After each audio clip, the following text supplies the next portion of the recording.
going on, everyone? How you doing? Man, I can't believe this is like the third trucking related game I've streamed in the last month. Pretty wacky, huh? How we doing, Bill and Wublins and Sammy? How are we? Come to England, you won't. You're right. You're right. I won't. I'm actually going I'm actually going to be driving in the opposite direction today. As you all know, the American truck sims, they're kind of a mainstay on the channel. People love the American truck sim streams. They show up in troves to watch me drive a truck across the U.S. Who doesn't love a good truck stream? What's it up, Preston? How you doing? Welcome to the stream. But I was thinking, we could pretty much double the number of truck streams we're doing if I started doing Euro Truck stream too. And then I could stream whenever there's a new Euro Truck sim DLC or an American Truck Sim DLC. So why not? I figured that'd be a good option. What's up, Winifred? How you doing? Finally caught on the stream. Well, we're happy to have you here. How are you doing, Gary? Did I miss anything? No, the stream just started. Stream just started. I killed the moon today. Bro's been playing Inscription. Good job. Well done. I killed the moon first try because I had D's on my side. I was very proud of that. It's not the first time I've streamed Euro Truck Stream. I've actually played it before, and I was looking up the stream and on my VOD channel, and I happened to click onto a clip that I thought was really funny. So I wanted to show you guys. What's up here? I'm at the end of Volume 21 of Berserk. Sounds good. Don't know where that is in the story, but sounds good. Hope you're enjoying it. So I wanted to show you guys this clip from my last Euro Truck stream, which was in February of 2021, more than 3 years ago, which I think is kind of funny today. I'd love to get like a steering wheel apparatus to connect to this game so I could actually turn a wheel, but those things cost so much and are not worth it. Like $200 to buy a steering wheel to connect to your computer to play these kinds of games. And that'd be cool, but I wouldn't use it enough to warrant that kind of cost.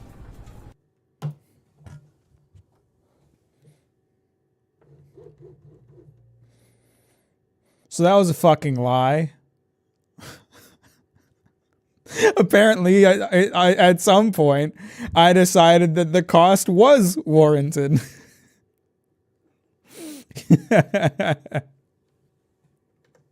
Because clearly, it's been a very good choice for me. I've used it quite a lot, My God, when did I get this thing? How many truck streams did I do on a controller? Because I can't imagine playing Truck Sim on a controller anymore. It's so nice to play it on the wheel. Mack lied, Lamau. I've been streaming a lot of American Truck Sim over the years. A lot of American Truck Sim. Did you do your research? Research about what? About what steering wheel to grab? Because not really, no. I just looked for one that was good cost and seemed reliable, and this one's been very good. I've had this. This is not like a reveal. This is not like a reveal moment. I've had this steering wheel. I've been using the steering wheel for 2 or 3 years. Almost 4 years, I think. Do you use it on the Space Truck Sim? I don't, because it doesn't have support for it, and I don't know how it would handle the up and down movement. But that game does have HOTAS support incoming, so maybe I'll get a HOTAS just to play Space Truck Sim. I wouldn't get a HOTAS controller to play Microsoft Flight Simulator, but I would get it for Star Trucker. What's up, T? How you doing? Welcome to the stream. Thanks for liking it on the way in. I appreciate that.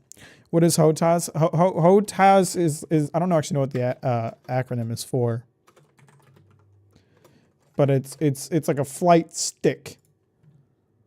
It's like one of these you can plug into your controller for a Microsoft Flight Sim or something. I would use it for Star Trucker. I would not use it for Microsoft Flight Simulator. I barely even play Microsoft Flight Simulator. Although if I got a HOTAS, maybe I would play Microsoft Flight Simulator more. Who knows? You get to look at the infinitely flat prairie provinces. Canadian Truck Simulator? Ah, sounds fun. The typical Mac research, buy it and guess. I can't remember how much research I did before I bought it. I can't remember. It was a long time ago. I've had it for a long time. The only thing of that I remember about purchasing the wheel that I'm using now is that the company just, they really sound like they make sex toys. This is a Thrustmaster steering wheel. It is not a sex toy. It's a steering wheel. I don't know why their company name is Thrustmaster. It sounds like they would make automatic fucking machines. But they don't. Alright, we're going to jump into the game. We can keep chatting while I get going here.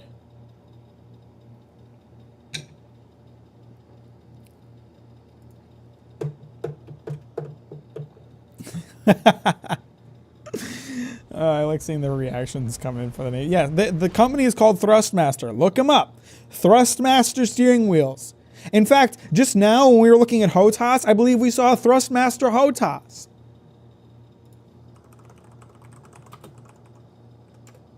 Look, I'm not kidding. Okay, I gotta before I pop the images, I gotta make sure there's not like an look. Okay, all right. So I looked up. My camera's in the way. Thrustmaster steering wheel. Look at all of them. There's a ton of them. Which one do I have? Is this the one that I have? This is the one that I have. The T150 RS racing wheel. This is a pretty good price. This might show my zip code. I'm going to go ahead and not show that. But they have HOTAS too. They make Thrustmaster HOTAS as well. Thrustmaster T-Flight HOTAS X. Compatible with PC. It's only $70.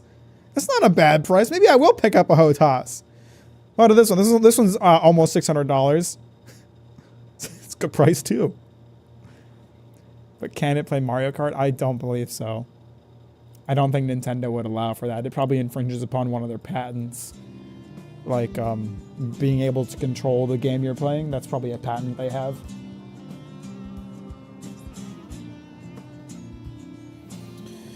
So, it's been a long time since I played Euro Truck Sim. They've added a lot of DLC all towards the east of Europe. So I set myself up in Paris, and we're going to take some jobs to head east. They've actually done pretty much all of Europe at this point. They're pushing into like the Slavic territories at this point. Can we see your cat at some point? If she shows up somewhere. Do I have my own truck? Is this my truck? My truck sucks. If this is my truck. Truck manager. This is my truck. Why did I get such a plain color? I should get a truck paint job. But yeah, if we look at the world map here, you guys can see they've mapped out pretty much all of Europe at this point. It goes down into Spain and Portugal, the EU. They haven't done any of this dirty mess, which who cares? They're working on like the northern parts of Scandinavia. The southern part's already in here. Pushed all the way up, right up against Russia. All of this is mapped out. All this is mapped out. Even goes to fucking Istanbul. They've gotten a lot done, you know? It needs truck nuts. Yeah, that's true. What's in Le Mans? I can take a helicopter from Le Mans to Clermont. I don't think so, but I want to head east. Sweden isn't bad. That's not a bad option. Transformer to Sweden ain't a terrible freight. I gotta be aware because I don't have my like tricked out truck from American Truck Sim. I think my truck has some like weight limits. We gotta be aware of. How much money do I have? 61,000 euro. So 421 horsepower engine. I don't know if that's a lot or not.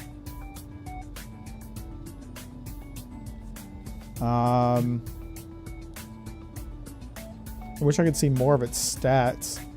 421 horsepower. I don't know. I don't know how good it'll be on the road. It's been a long time since I played Euro Truck Sim. How much space does this game take? I don't know. I don't remember. I think if you get all the DLC, it's probably a lot of space, but if you're just downloading the base game, it's probably not a ton.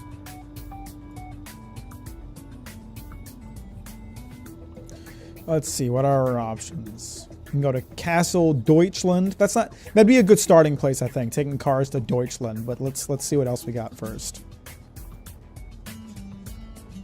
Cologne, Deutschland, Dusseldorf, Stuttgart. What is PL? Poland. Poland. We could go all the way into Poland. Guys, we could go to Poland. I think this is a good job.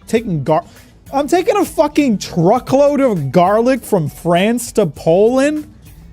Man, those Polish motherfuckers love them some garlic. Let's do it. Let's do this job. I like it. Are you gonna see commie blocks? It depends where we drive, I guess.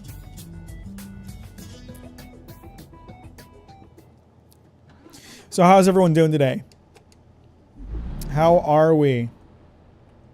Where is the cruise control? There it is. Perfect. How's everyone doing today? How are we? What's going on, folks? Why is my parking brake engaged?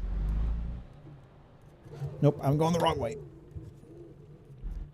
Doing good, doing great, fantastic. Glad to hear it.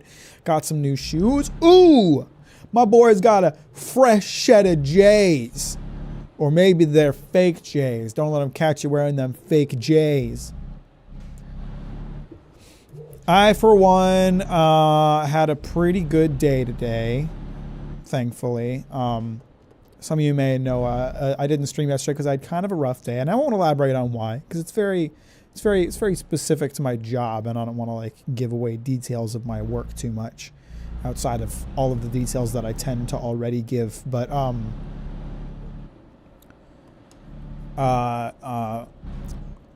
you know, I was chatting with our CEO. I work at a pretty small company. It's not one of those situations where I'm fucking hanging out with the fucking Jeff Bezos. But I was chatting with our CEO, and he made some yesterday towards the end of the day he made some comments about how he thought I'd really grown into my position and was doing a great job and was like a real asset to the team and all that, which definitely boosted my confidence a bit. And then today I had a meeting with a vendor of ours, and we have regular meetings with this vendor. The CEO comes along. It's the CEO, my boss, a couple of my coworkers, and I'm the main contact for them. So I was kind of leading the meeting, and it was my first time leading the meeting because I'd only taken over for purchase for them within this past year.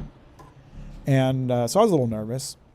But after we were done with the meeting and we were kind of walking out, CEO like stopped me and he was like, "You did a really good job with that. You were super organized. Did a really good job like leading the meeting, handling the conversation, all that." So I had a pretty good couple of days of like feeling recognition for my work, which was good. That was nice. So that was definitely a confidence boost that I think I needed. Work's been a bit overwhelming recently, but that definitely helped, I think. No Ireland unplayable. I think that benefits it, to be honest. In fact, if they deleted the UK too, this game would be a lot better, I think. Just playing some Elden Ring. Sounds good. Sounds good. Love me some Elden Ring. What's up, Mats? Again, how you doing? Welcome to the stream. Thanks for liking on the way in. I appreciate that.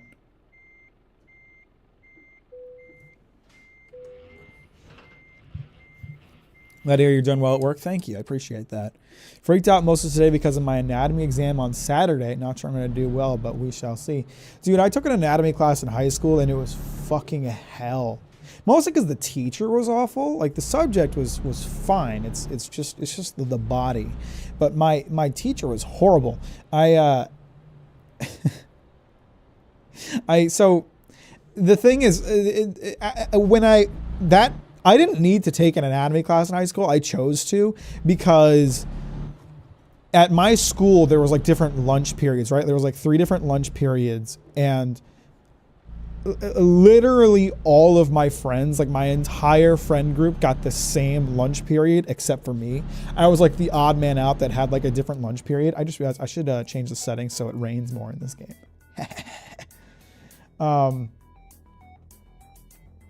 Is it in gameplay? gotta be in here somewhere.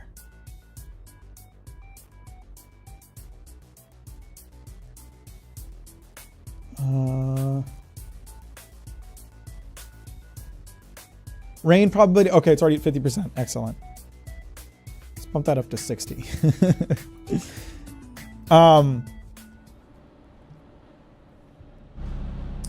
And so literally all of my friends were in the same lunch period but me. And so I switched classes and I took on this anatomy class specifically so I could eat lunch with my friends, because I didn't want to be alone for an entire semester during lunchtime. That would suck, you know.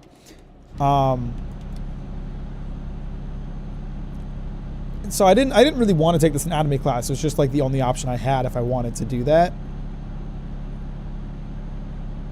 And man, it was just the worst. My teacher would hand out these massive homework packets. They were like 8 pages, and you had to just complete all of it. And that was like a weekly occurrence. She would hand out these. It was like this week's homework packet, and it was like this huge packet of paper that you had to do for an elective course. By the way, it was not like a required course. It was like an elective course. And you had to do so much homework for it. It was awful. And then I didn't want to do the dissections. We had to do certain dissections. We had to dissect like a muskrat and a cow heart. And me, I'm a pretty squeamish guy. I don't like blood. I don't like the body bits. Like me, it's like if it's inside my body, it's supposed to stay in there. I don't want to know what's going on. You know, I don't need to know what's going on inside my body as long as everything's working. That's all I care about. In terms of like knowing how it all works, I'm good. I'm good on that. Starfield videos or French kiss, also whatever that purple jumper was, I want it. Well, thank you, Paul. That's very kind of you. I'm really glad you enjoyed them. The purple sweater came from H&M, but I don't think it's available anymore. But it's a looker. It's a nice sweater. Very comfortable. Does my truck only go up to 90? Yeah, it does.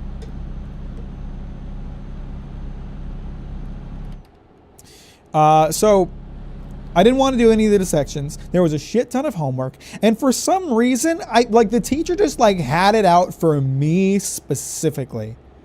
For whatever reason, they just had it out for me specifically. We would watch these like dissection videos or like surgery videos, which also, me being a squeamish lad, not a fan of the ear surgery videos or whatever, man. We should put on these surgery videos, and everybody slept through them. Everybody, the whole class. No one paid attention to them. We all slept through them, including me. I would sleep through them too. And the teacher would only wake me up. She would wake me up and like tell me I was going to get a grade deduction if I didn't stay awake and pay attention. I'd be looking around me and like the 6 kids around me, all heads down. But she woke me up specifically. I'm like, what? So that class sucked. Like the subject matter, like the teacher was boring. There was too much homework. I didn't like the dissections, and the teacher just had it out for me for some reason. And I think I got like a C, because I hated it and I didn't care about it. And I was only there so I could get a lunch period that I liked. It was the worst. So there you go. There's my anatomy class story. She's probably a Demon Slayer fan, Mac. She knew before Demon Slayer even started, before I ever made a video about it, before it was even conceptualized. She knew I was going to be shitting on it.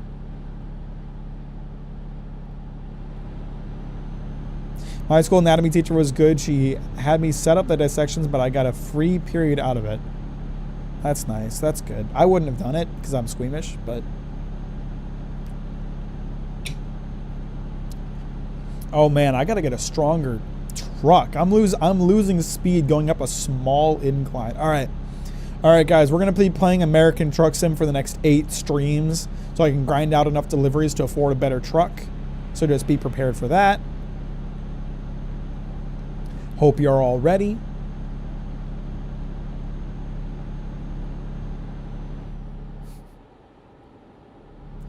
I'm boycotting Bethesda. Yeah, I'm gonna be sitting there like I'm probably gonna buy Elder Scrolls 6. I'll play it. I'll play it and I'll probably make a video about it. But my hopes that it'll be a good game are pretty low.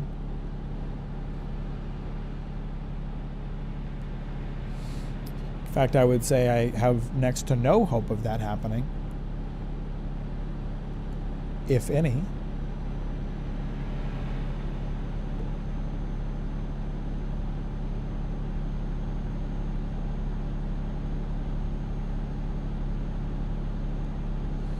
Oop, oop, oop, oop. Why is traffic slowing down? Come on, y'all.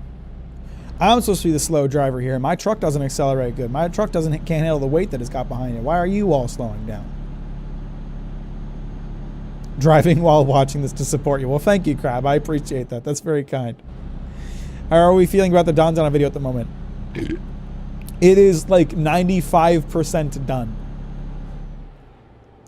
Barring any catastrophic disasters that might steer it off course, it should come out next week. I feel like it's a good video. I'm happy with it. I'm excited to share it. It's interesting to have a video such a quick turnaround. You know, it's a shorter video, and I made it in like a month, and it's crazy to think how quickly I put it together compared to my normal videos. But like, you know, it is a shorter video. So if you guys like these styles of videos, let me know, and I can pump them out here and there in between the longer videos maybe. But I'm feeling good about it. So gameplay reminds me of the drive to my trade school a while back, of which I have to repeat in October. It's relaxing. Sounds nice. Excited for the Donna video as I am for the anime. I'm glad to hear that. I hope you'll enjoy it. I put together an intro sequence for the video that I'm really, really happy with. The patrons have seen it already. If you're curious to see it, if you can't wait, $5 a month, Patreon. But the patrons have already seen the intro sequence that I made. It's like a 30-second intro. Well, a minute total. But like the part that took the longest was like 30 seconds. So it's like a minute-long intro segment that took around like 18 hours to make. It's a lot of work, but it looks good. It looks nice. They said it's coming out early October, right? Yeah, so Danzadon is going to come out on October 3rd, and so will my video. Which is next Thursday. It's next week, if you're curious.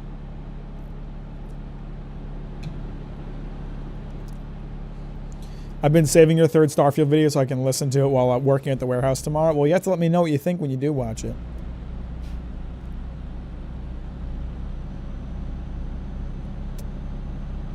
Did you question your sanity at multiple points when playing Starfield?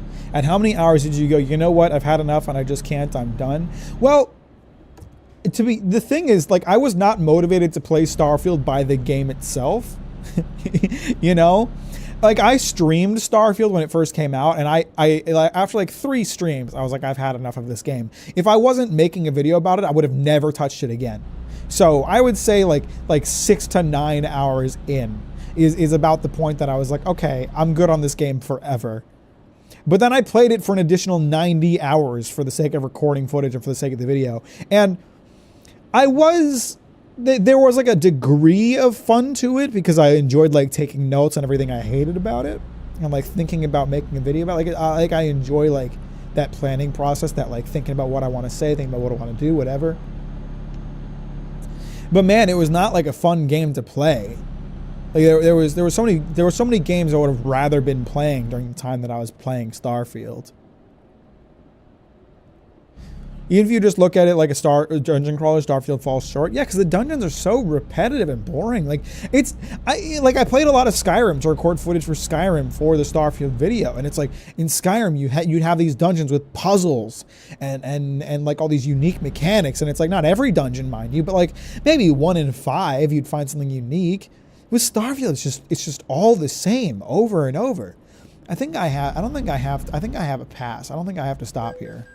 Yeah, we're good.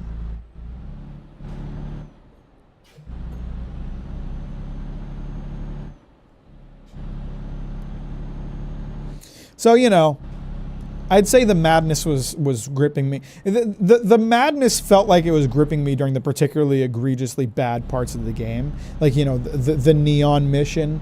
Like me writing that section as like a gradual screaming meltdown was very emblematic of how I was feeling when I was playing through it, where I was just like the deeper into the mission I got, the more I was like, holy shit, this is bad. The more I was just like, how did this ever make it past the drawing board? My favorite part of the Starfield video, part 3, is when Zenitsu showed up and you realize one of the storylines of Starfield is the character arc missing in Demon Slayer.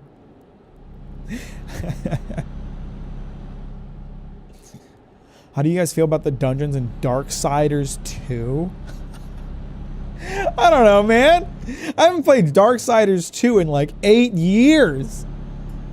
Bro's bringing up like a 2013 cut.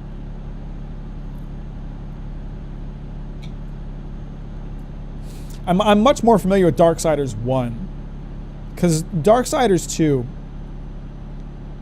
was a very different game from Darksiders 1, and I really like Darksiders 1, and I've replayed Darksiders 1 a number of times.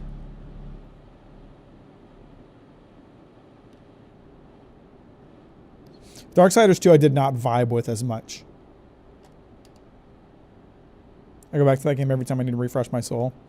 It's been a few years since I did a Darksiders playthrough. Darksiders is one of those games that I kind of just always like. Like it like always sticks as my memory as a game that I enjoy. You weren't edgy enough, Mac. I loved Death as a character. Like I loved his design. When I was a kid, I loved, and I still do, but not as much as I did then. I loved like the Grim Reaper as a like the hood, the skull, the sight. I dressed up as the Grim Reaper for Halloween. I think like 6 out of like, I don't know, 14 Halloweens that I participated in throughout my youth. I did the Grim Reaper on multiple Halloweens. I loved it. So I was a big fan of Death. I liked Death a lot. I love Death's design. He's cool as hell. Like the mask was sick. The sides look cool. He fights in a really interesting way. I just didn't like I didn't vibe with the gameplay as much as I did in Darksiders 1. I feel like Darksiders 2 is a little more, I don't know, like Souls-like in its execution. And obviously Darksiders 3 went really hard on that side of it. But like, I don't know, Darksiders 1 was a little more like puzzle and action. Darksiders 2 went like full action. And then Darksiders 3 went deeper into that hole, I feel like. But Darksiders 1, I really enjoyed like the kind of the puzzling and like almost like Legend of Zelda-esque aspects to it, where you'd find items that would help you solve puzzles and stuff like that. And I really liked War too. War's character design goes hard too.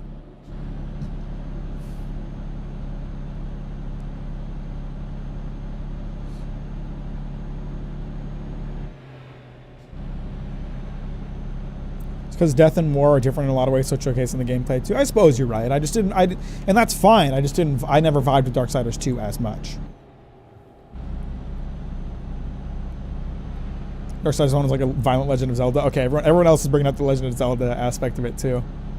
Did you play Baldur's Gate 3? Definitely one of my favorites of all time. I want to. I just haven't gotten around to it. It's been in my library for a few months now. Right now I'm playing through Persona 3 episode of Aegis, so I don't got time for that.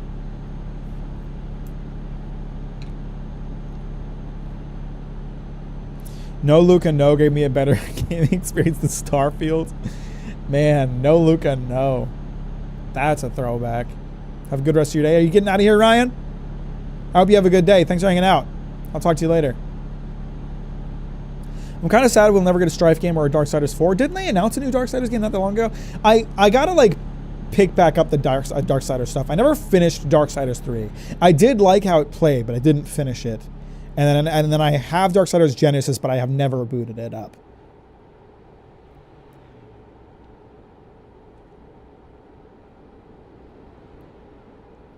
THQ went out of business, but the IP was bought by someone else, and they've been making games. THQ went bankrupt and then got bought by Nordic, and then they became THQ Nordic. Did they go bankrupt again? THQ Nordic made Darksiders 3 and Darksiders Genesis. THQ did Darksiders 1 and Darksiders 2. It was after the bankruptcy that Darksiders 3 and Genesis came out. Yeah, there was a Darksiders 4 trailer that came out a couple weeks ago, if I remember correctly. Yeah, I thought so. Hang on, let's pull that up. Jamie, pull that up. I'm Jamie in this situation.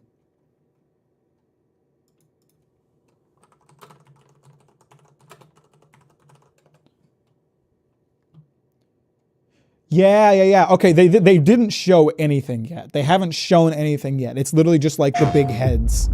The big like heads that scream at war in Darksiders 1. They haven't shown anything yet, but there is something Darksiders coming. What's up, Daniel? How you doing? Welcome to the stream. Thanks for liking it on the way in. I appreciate that.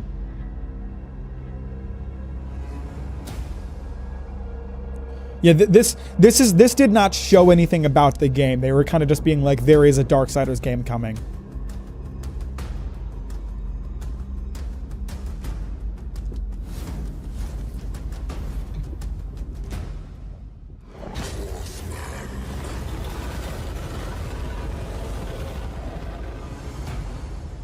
Yeah. Be prepared to ride again. Yeah, so there's something coming. You've uplifted my mood, Mac. No details about what the game is yet. No details about what the game is yet, but there is a Darksiders coming.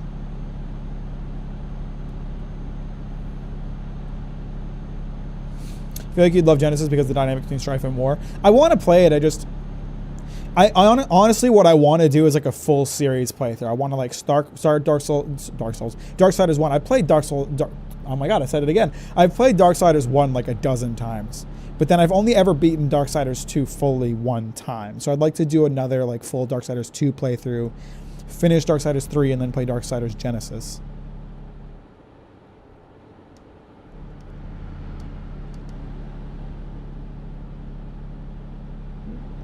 It's about as much of a trailer as the TES 6 trailer. That's true. That's fair.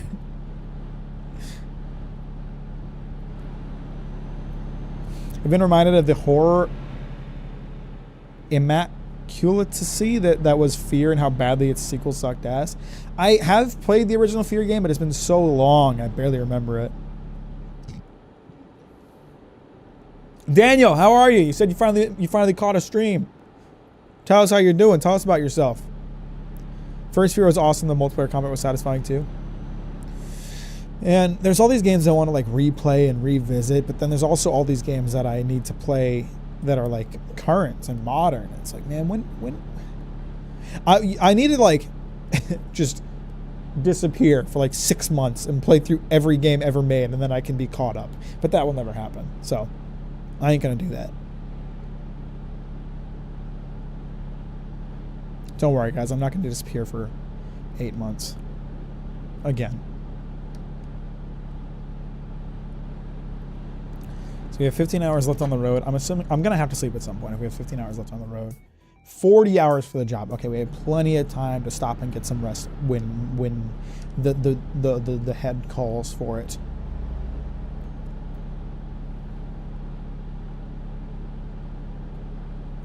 Darksiders 2 is long, but I feel like that's only because of the Lord of the Bones and his shitty-ass Council of Bums. I remember not liking Darksiders 2 that much when I was younger. I've always liked Darksiders 1 more, but I don't honestly remember what I didn't like about it when I was younger. I couldn't tell you what I disliked about it.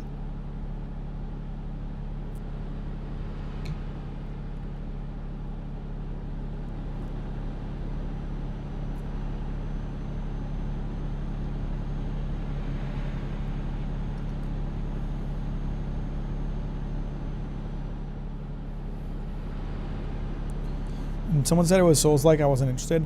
I mean, I said the same thing earlier. I said it was a little more Souls-like, but I was kind of comparing it more as like compared to Dark Souls 1. It's more Souls-like. It's not really Souls-like. It's just like again, like Darksiders 1 was kind of like an edgy Legend of Zelda.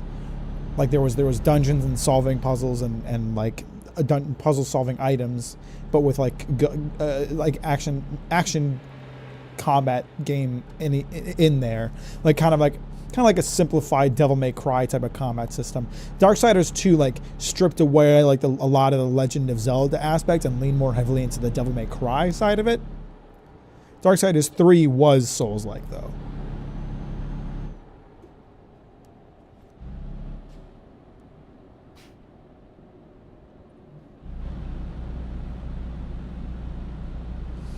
Anything that with how you delve into character dynamics, you'd love Genesis and War's growth throughout the game. I'm sure you're right. Popped into the stream. This game certainly seems relaxing. Yeah, what's up, B? How you doing? This is Euro Truck Sim, and it is very relaxing. Currently we're loading a truck full of garlic from France to Poland. So I think we're in Germany right now, but I'm not sure. We might still be in France. I don't see any road signs for me to easily check against. We're near Cambrai, Calais. That's probably still France, right? Where are we at right now? We're getting close. So are we past the border? Hang on. I can't really tell where the borders are. And I don't know European geography well enough. I think we're about to cross into the Netherlands. I could be wrong, though. I don't know. I don't know Europe that well.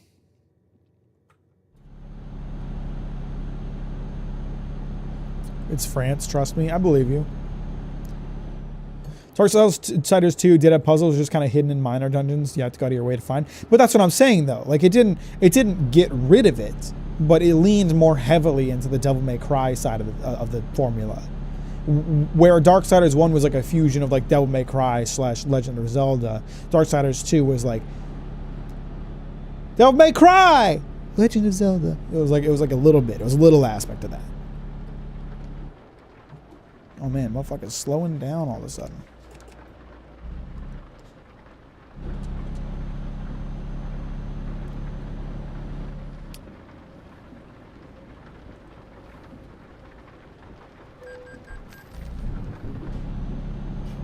What's with all these toll roads, Europe? Damn.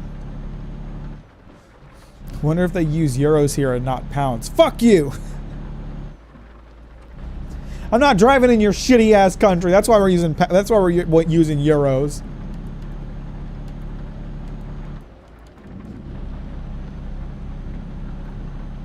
Tolls are good. Excuse me. Have you ever done or considered streaming Sekiro? I recently saw your short of you talking about how much you love it. I have streamed Sekiro. If you go into the description of this live stream, you can find my VOD channel. There's a whole collection of every stream I've done for the past like 3 years, and there is a playlist of my Sekiro playthrough. It was a blind playthrough, mostly blind. I'd already played through like the first like 2 hours of the game, but mostly blind. So if you're curious, you can watch those VODs. But yes, I have streamed Sekiro already. I was actually thinking, the last time I played Sekiro, I kind of crushed it. The last time I played Sekiro, I beat it in like 12 hours. And I was thinking it might be fun someday, maybe not today, but someday, to do like a marathon stream where I just start playing Sekiro and I don't stop streaming until I beat it. I thought that could be a fun stream idea.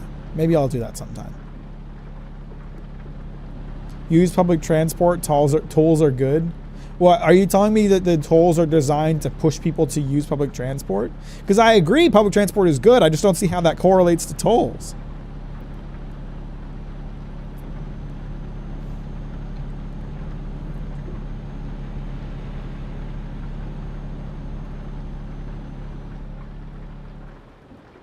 So what did you find in Europe?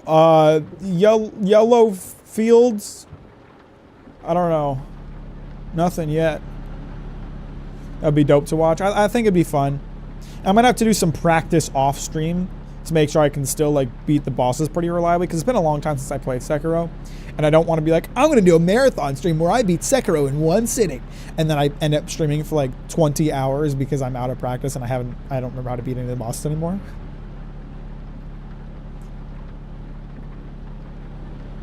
First time Souls playthroughs feel pretty easy, and then I try playing it again and I suck ass. I have had a different experience. My first Sekiro playthrough took 24 hours. I've managed to halve my game time.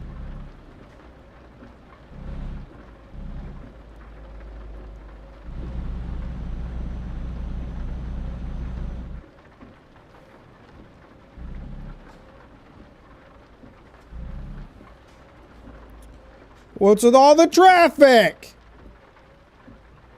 Is there... Okay, there's some kind of blockade here. Some kind of police blockade.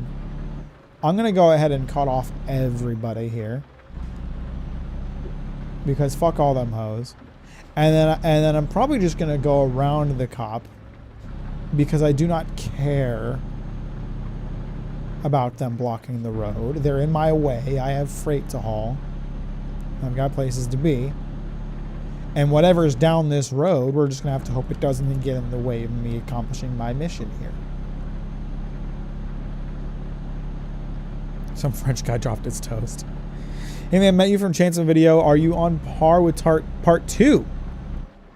Oh, hang on. Hang on. We're just going to go ahead and drive around this. Do you also feel like the junkie waiting for new chapters? Absolutely. Absolutely. I'm always excited for a new chapter of Chainsaw Man. I'm going to put it out there right now just in case. I don't want to talk about what's going on in recent chapters because you know, there's going to be people watching who are anime only or who aren't caught up on the manga. So I don't want to get into the details of what's happening in the manga, but I am caught up with it. Absolutely, and it's going pretty hard. I thought those helicopter blades might hit me a little bit, but it's okay.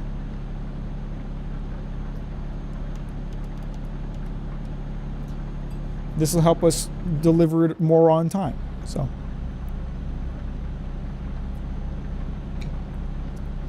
I would have played Sekiro, but I had no way to buy the game in my country at the time, and eventually when I moved I just never really got to it. You should definitely check it out. It's a very good game. Favorite music genres, I like rock, metal, J-pop, electro swing, primarily with hip hop and orchestra every now and then. I'm a big funk and disco junkie. I love funk and disco and jazz. I also like J-rock and J-pop a lot. I would say there are not a lot of music varieties that I don't listen to, but funk and disco are pretty much my favorite. Anything that makes me feel dancey, anything that makes me want to dance is something that I like. That's the kind of music that I find myself gravitating towards. Anything that'll like put a groove in my step. Such a brave trucker willing to endure helicopter blades for the delivery. Well, I'm delivering garlic, you know. I'm delivering garlic to Poland. That's important stuff. What are they going to Polish do if I'm not there to deliver garlic for them? What are they going to do if their truckload of garlic is late? You know? I'm doing God's work out here.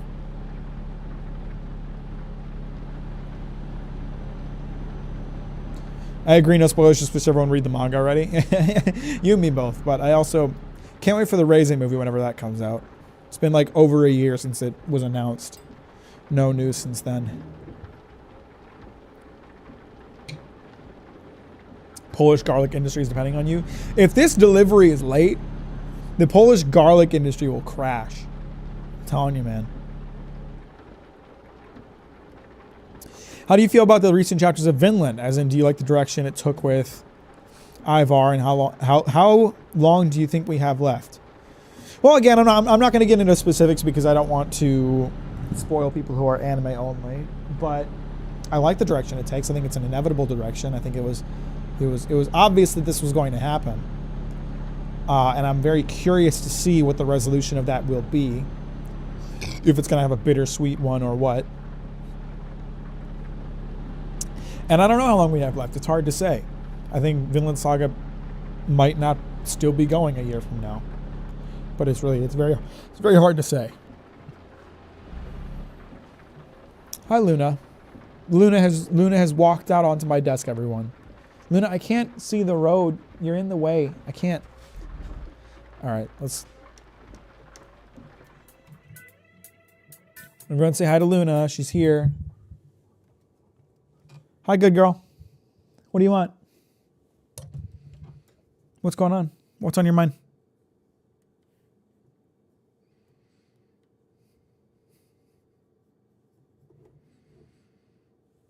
Hey, what you doing? Can I help you?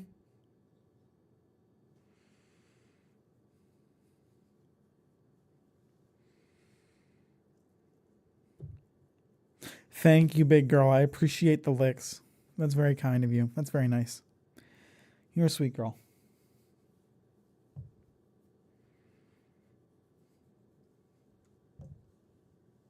Hubba.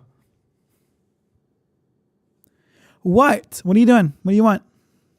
You just want to hang out? Are you going to sit down and just hang out? Luna wants to take your delivery of garlic. Luna do be eating that garlic, though. You got some matted up fur right here, tuber. Your fur's too pretty to have ow, don't hit. Don't hit. That's not nice. Don't hit, don't bite.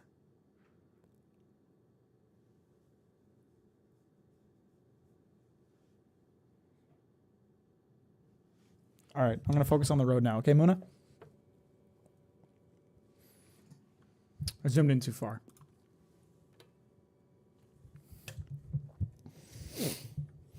Everyone is waiting for the Raisin movie. I just hope they put it in my country's cinemas. I'm just hoping.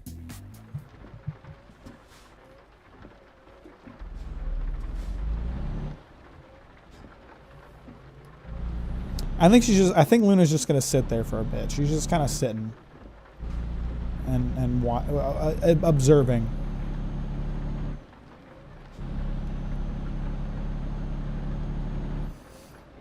Have you read or watched Magi Labyrinth of Magic? No, I haven't. Do you plan to read it / watch it down the line? I don't know. It's hard to plan ahead. Have you streamed or recorded anything in P3R, or have you just been playing it off stream in your own time? It's an off stream thing. I would not stream a JRPG. I don't think I could make that interesting. There'd be too much reading involved, too much repetitive gameplay. I enjoy Persona a lot. I do not think I would ever stream it. It's too long, too repetitive, too wordy. That's something I can enjoy in private.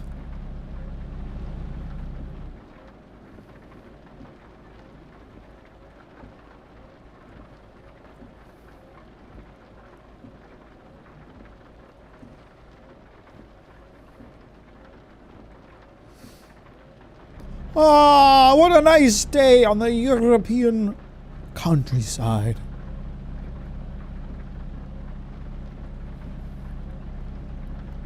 But I've been playing through the Persona 3, Persona 4 Golden or Euro Truck Sim 2. Are you asking which game I would rather stream, or are you asking which game I would rather like exist? Because I would choose Euro Truck Sim 2. I'm sorry. I actually haven't played Persona 4 yet. I bought Persona 4 Golden, but I haven't played it yet. I played Persona 5 Royal and Persona 3 Reload. And right now I'm playing through Persona Episode of Aegis. And then I'll play through Metaphor when it comes out, although I'm not gonna be able to play it for like a month because I'll be in Germany for a couple weeks.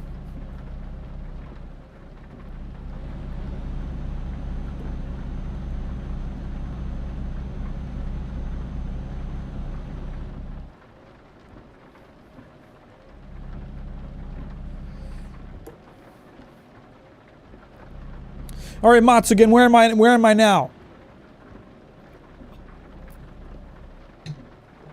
If you're such a European genius, pull out your geolocator credentials. What country am I in right now? Don't look at those flags. Those flags aren't for you to look at. Ignore that. Don't look at the flags.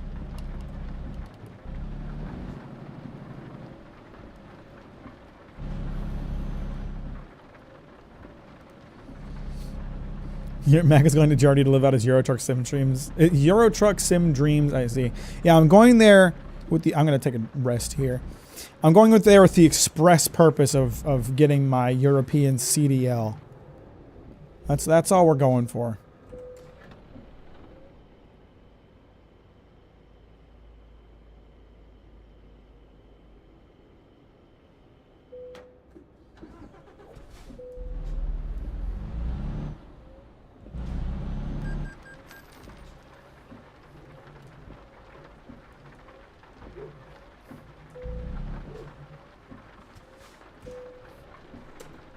Take a nice nap. All right, now for some night driving.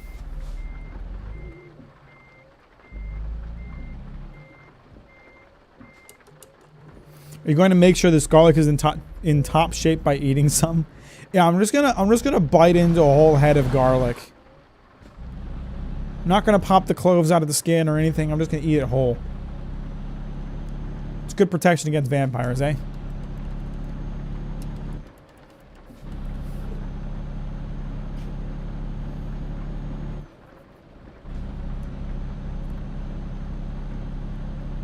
All right, 11 hours left to go on this job. How long do I have before I need to have it turned in?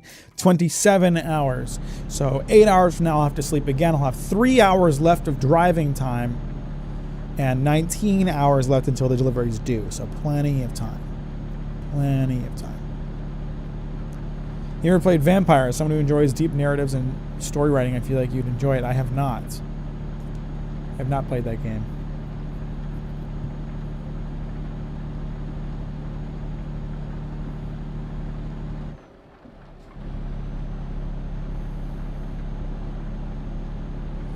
You don't have to answer this, but where do you think Berserk is going, and how do you feel about the Mori chapters? I don't honestly know where it's going. I'm not really sure what to anticipate here. And I've been enjoying the Mori chapters. Obviously, you know, the art quality took a hit. But I think the storytelling is still good. And I'm curious to see what they're going to do with it.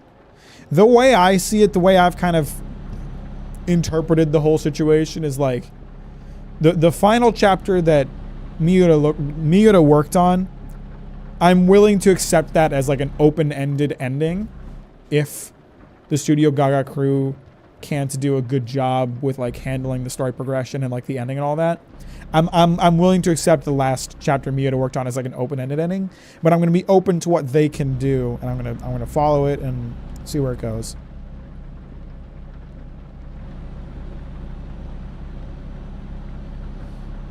I like the more chapters, you can really see how they're very much trying to give it dignity. You absolutely can. And especially like the most recent chapters, when they've taken like a few months at a time to make a single chapter, the quality, the art quality, like compared to like the first couple chapters that they had worked on, definitely went up. So I'm all for them taking as much time as they need to publish a chapter, because like the results, you can see it. You can see the amount of time they spend in the chapter.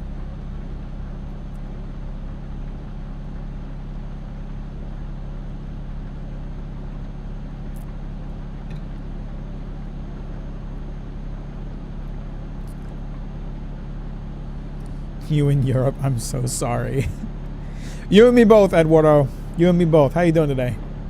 Welcome to the stream. Thanks for liking it on the way in. I just want to mention, by the way, Matsugen never told us where I am. Matsugen has not come back. Matsugen got scared off. Matsugen did not accept the challenge. He never said where I am.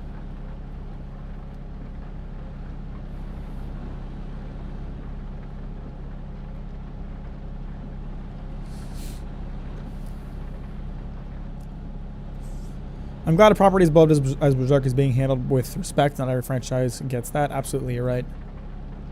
Spot Gunfire Reborn. That's a good game right there. That's a pretty good game.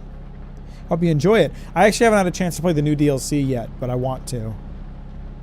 I haven't gotten a chance to play the new characters and all that.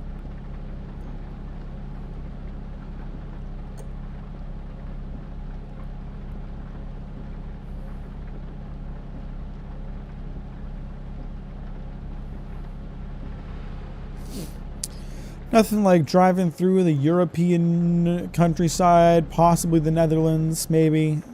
A nice rainy evening. I think I'm driving over a river right now or something. Maybe not a river, but we're driving past some city, Duisburg.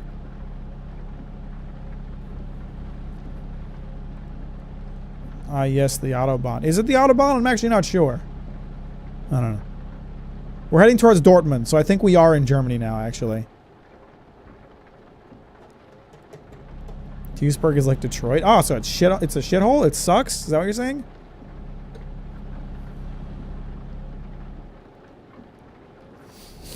I think they're trying their absolute best to honor Miura, and that's exactly the best thing we could have asked for. Absolutely. Yeah, I mean, you know, Morty being like a lifelong friend of Miura, like it's definitely not one of those situations where they're just carrying it forward because of money. Like, they very clearly care about it and want to do it justice, and I think they're doing a good job with it so far. Duisburg become human. Pretty much worst city in Germany. Damn. Duisburg's getting flamed in the chat. I mean, I'm from Michigan. I've been to Detroit. It's horrible. So if Duisburg is anything like Detroit, then yeah, Duisburg sounds like a shithole.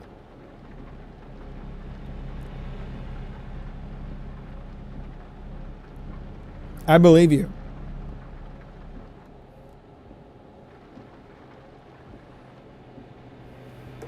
Duisburg is worse. I find that hard to believe. Spent enough time in Detroit to find that hard to believe. I need to go this way. And then take the next ramp. I've never been to either city. Okay, alright. So you're just making an assumption. Duisburgians, rise up, defend your pride. I don't think any of them are watching. We got any Duisburgians in the chat? And how many angry Germans are there in the chat that are mad that I'm mispronouncing it? Because I'm probably not saying it right.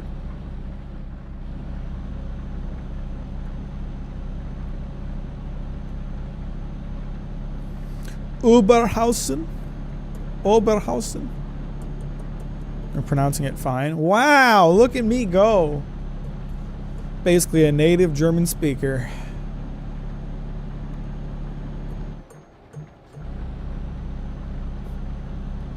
Dunis, how you doing? Welcome to the stream. Sorry I didn't notice you popped in here. Welcome to the stream. How you doing today? It's a good thing Miyoda was a good author and already had the whole story planned, unlike Mid-Oda who makes things up as he goes. Okay. You didn't really need to just unnecessarily attack Oda in that sentiment. You can just praise one author without putting down another, you know? Forward reminds me of Dr. Vegapunk. Thanks, Bungus. I needed to hear that. I appreciate that judgment of my appearance. How you doing today? Thanks for liking it on the stream. On the way in, I appreciate it.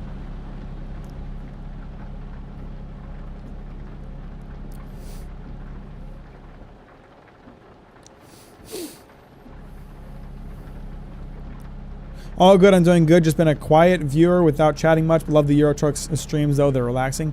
Well, thank you, Dunis. I'm really glad you do. I appreciate you watching and hanging out, even if you're not much of a chatter. Shout out to all my lurkers in the chat. Shout out to all my lurkers who never say anything. Shout out to everybody using me for background noise right now. Appreciate you, everybody. For what it's worth, I like your forehead. Thanks, Preston. Every time I join to make a comment on your forehead, you have? I think I've missed most of them. What's up, CC? How you doing? Welcome to the stream. Thanks for liking on the way in. I appreciate it. I'm from Central America. I have no attachment to Duisburg. Then we can shit talk it all you want. Sounds almost like an innuendo with how you pronounce it. Oh, I lost that one. But hell if I know how it's said. Germany's got some funky pronunciations of stuff, and it's part of it, like there's like sounds in the German language that we don't have in English. So I'll hear a word and I'll be like, I'm not really sure how I'd replicate that noise you just made. You know what I mean? Like English speakers, there's kind of like two schools of two schools of thought. Sorry, two schools of thought for how to pronounce like a CH sound in German from English speakers. When I was in school, like I was taught like two ways to say it. There's like if we take like the word for I, there's ish and there's ich. There's ish and there's ich. You'll hear English speakers speaking German say either ish or ich, and it's neither one is really right because it's the sound Germans make is somewhere in between that. It's like a ich. Ich. It's funky. I don't know how to replicate that noise. I'm not doing it justice. Risk of Rain 2 reference, what, because it's raining?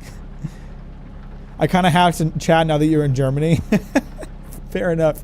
German representation rise up. You're telling me there's a spectrum of Germanness? What is Europe and does it contain the One Piece? Europe's a funny little land to the east. If the One Piece was here, I don't think anybody would find it because no one lives here.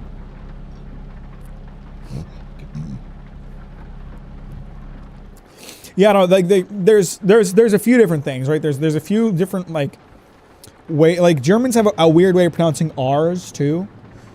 I shouldn't say weird because, you know, it's normal for them, but it's weird to an English speaker.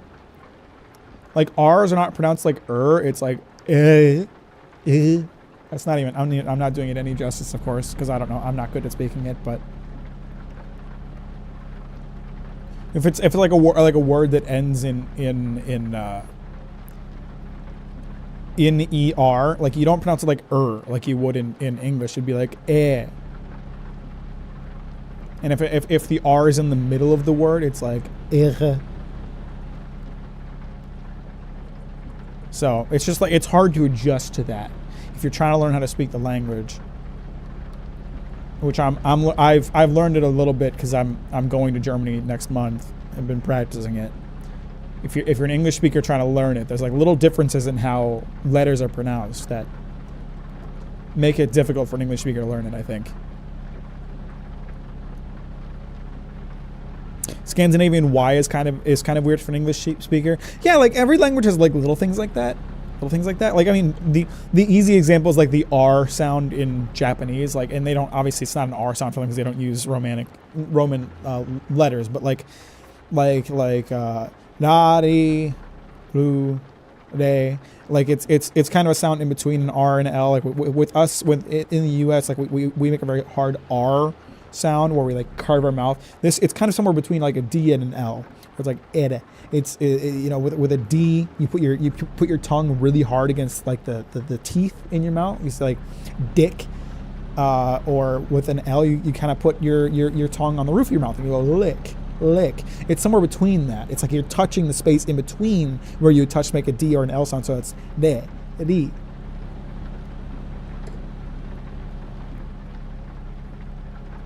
My uncle knew this dude who could speak German so well that he could pass for German, and even Germans wouldn't be able to tell the difference. See, I'd love to be able to learn a language and get so good at speaking it that I get to that point. I'd love to be able to speak a language so well that I don't have an accent. You know, that would be great. But it's really hard to get to that point. And don't even get me fucking started on French and Dutch. What are they even saying? How do you speak Dutch? The Dutch people have like extra muscles in their mouths to make weird noises with. I swear to God. How do the Dutch people make those sounds, man? I don't know.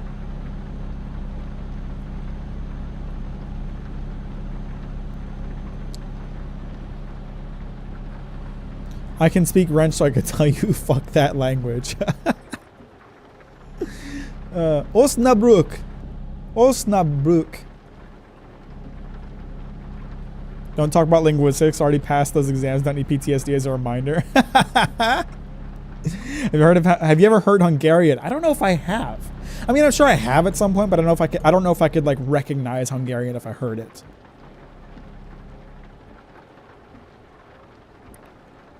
Ah, Rostov.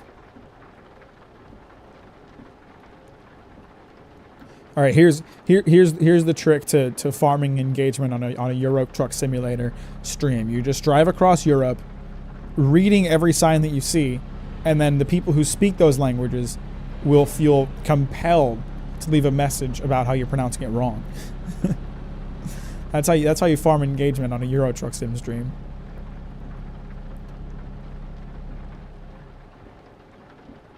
Can concur, Hungarian is monstrously fucked up. Real-time German Autobahn experience. That's what we're doing right now. I feel like I'm driving slower than everybody. I'm only going 80, but that's just, you know, that's just the speed limit for trucks, I guess.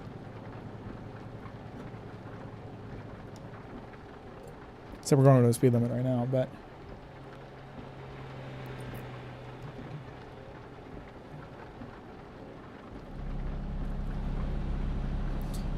Europeans like the Leonardo DiCaprio meme where he was pointing at the TV. I kind of have noticed that.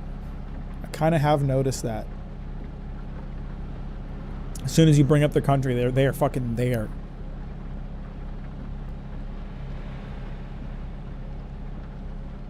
Is this seriously the whole game? It's Truck Simulator. It's Euro Truck Simulator. What do you expect, Bungus? You drive a truck across Europe. That's the entire game, and we love it. We love it that way.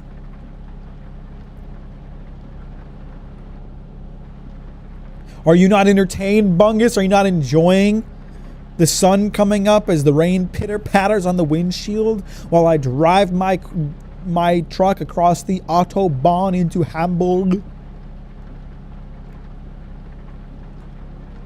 And we're driving towards Berlin and Hamburg. Probably going to pass by Dortmund and Dusseldorf. Maybe we'll even pass by Munster on our way through. We're going to go through Hanover.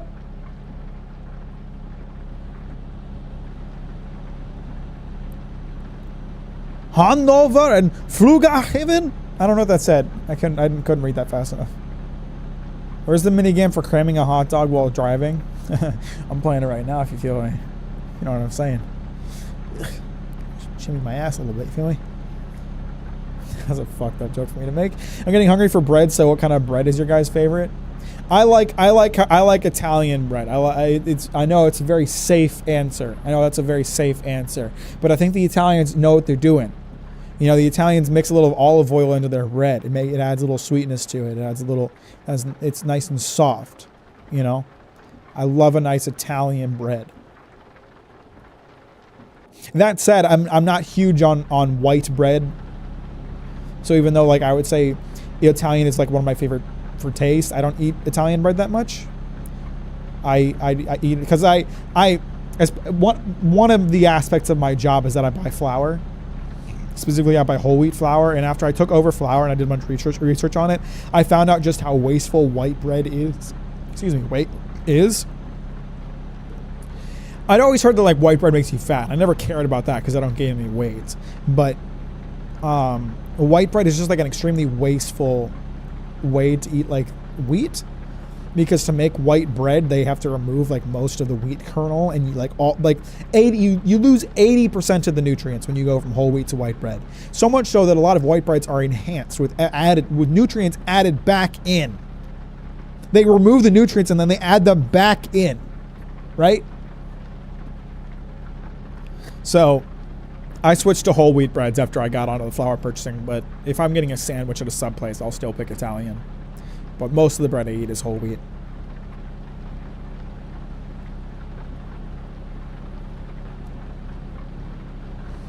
Brioche. I'm not a huge brioche guy.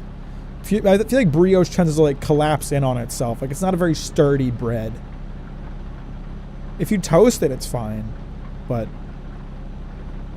focaccia, no cannoli is gunpowder. What? As much as I appreciate your praising of Italy, I was hoping for a more detailed answer. Right now, I only have demi baguettes in my house, for example. Well, I thought that was a pretty detailed answer. I talked about why I like Italian bread, and then I went on a rant about why I eat whole wheat bread, even though I like Italian bread, because white bread is very wasteful. What do you mean that was a very detailed response, I think. I could have just said I like Italian and left it at that. What do you mean it's not detailed enough?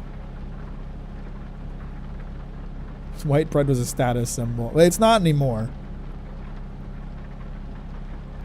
I like sourdough, but I don't like for specific sandwiches only. I'm not big on sourdough just by itself or as my day-to-day bread, because it has that sour flavor, and I don't always want that.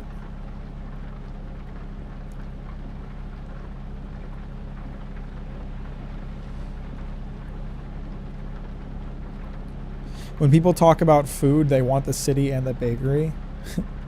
When Italian people talk about food, they want the city and the bakery. Sorry, I don't have those details. I buy the fucking grocery store bread. This is America. You Europeans might not get this, okay? You Europeans, you go very hard on the bakeries. You have a bakery on every corner. You have a bakery within a walk of every residential district. Okay, that's not how we do it in America. Okay, we go to the grocery store and we buy pre-sliced bread that is pumped full of so many preservatives to keep it soft that it'll last for 4 weeks. Okay? We don't have fresh baked bread that is sliced at the counter. All right, we have pre-packaged, pre-sliced bread that is full of preservatives to make sure it doesn't go dry after it's been sliced. Erfurt. Is that where I just passed? Ausfahrt. Who lives in Ausfahrt? Who's hanging out in Ausfahrt? Who's farting in Ausfahrt? Don't forget how sugary bread is here. Yeah, there's that too. Sugar-filled crap, man. It tastes good, but it's not good for you.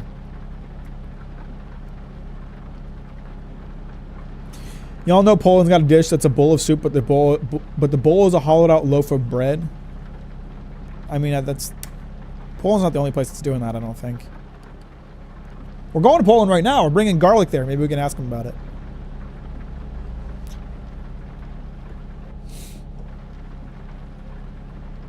How many choose approximately for one Italian bread? I don't know what to tell you, bro. In Papua New Guinea, there's a stereotype that Americans love bread. Really? I mean, we do eat a lot of bread here, but I don't think it's one of those things that we like. It can't live without or something. I don't know. Germans love bread more than we do, far more, and the French. What's your thoughts on JDK's final chapters? Because to me, it's looking kind of cooked and not in the good way. I mean, I don't want to get into details because I don't want to spoil anime-only viewers, but JJK as a whole really lost a lot of steam for me throughout the final arc, so I would say that it going out with a whimper is not too shocking to me. Imagine having to slice your own bread. Y'all make me hungry. I'm going to get a peanut butter sandwich, but like a hot dog setup and not a sandwich. Okay, all right, you do that. Mack canceled after heated rants about bread. President of the Wonder Bread Company called his hateful language shameful. You know what, Wonder Bread guy? You can come after me. All right, what do you want to sue me for defamation? Because you know what? In order to be sued for defamation, you have to say false things. And the truth is that your bread is crap. Wonder Bread is awful. Wonder Bread is like sewer bread. You feed that to the sewer mutants. Wonder Bread is awful. Fuck Wonder Bread. All my homies hate Wonder Bread.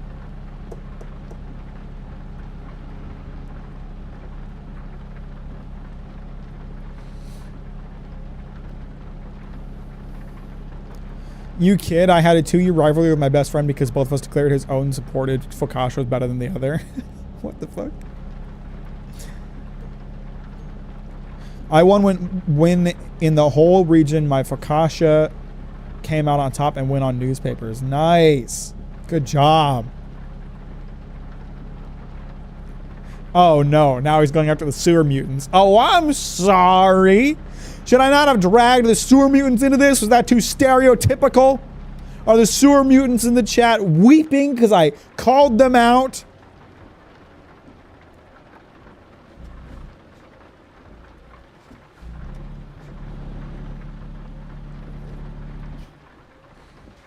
Sewer people eating the irradiated Wonder Bread. That's how they get all fucked up, you know?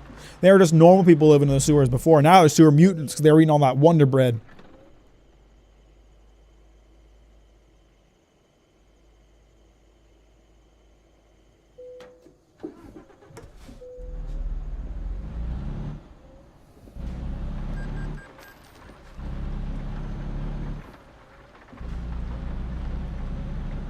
We'll take a little nap before we get back on the road.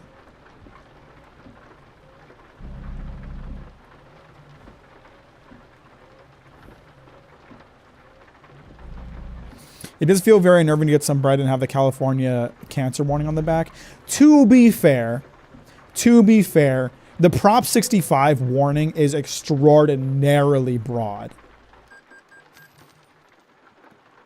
Like that, it is so broad that I would not take it seriously on literally anything. I work in the organics industry. My company, we supply organic food. I buy organic dried fruit. We have things that have to have a Prop 65 warning on them.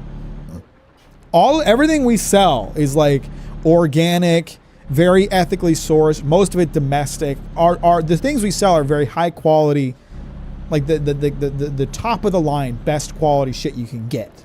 And we have to put Prop 65 warnings on it because Prop 65 is just extraordinarily broad. It means nothing. It is a useless indication. It's completely useless. Whatever goal they intended to achieve by coming up with Prop 65, it's a useless indication. It doesn't indicate anything. What's up, Grim? How you doing? Welcome to the stream.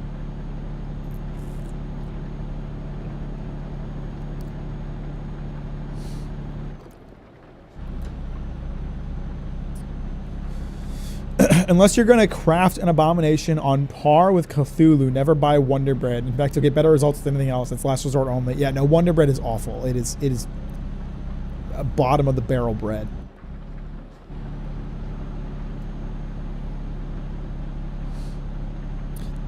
Does the game get harder if you don't nap? Yeah, so you'll start to fall asleep behind the wheel, and you'll lose control of the truck and like run into things.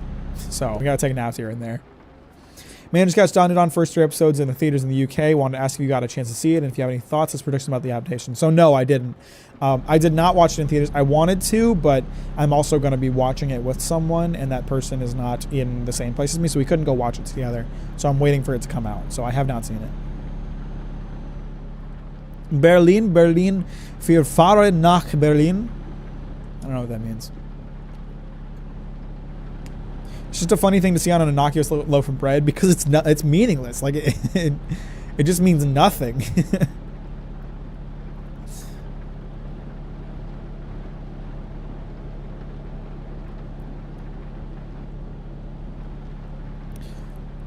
What's up, Ike Dika? How you doing? Welcome to the stream. Thanks for liking it on the way in. I appreciate that. We're heading to Rostock. Rostock. See, I don't know how to pronounce the German R. Otherwise, I'd be pronouncing that differently. Rostock. Mack out here flexing his bread doctorate on us. I actually don't know that much about bread compared to like my dried fruit knowledge is much stronger, I would say. First honey, now bread. Yeah, guys, you have to understand. I work for an organic foods distributor. I know a lot about food, like in general, and organics. Bread, I would say, is one of my weaker areas of expertise. Like I know a good amount about flour because I purchase flour. Purchase rye flour and teff flour, sifted flour, soft club flour. That's a club, soft white club flour is a Pacific Northwest specialty. Most places don't have it. It's very good for breads. But I know a lot about honey. But I know the most about dried fruit. Dried fruit is my area of expertise. That's the thing I buy the most of. What's Don about? High schoolers trying to get their balls back from aliens and yokai.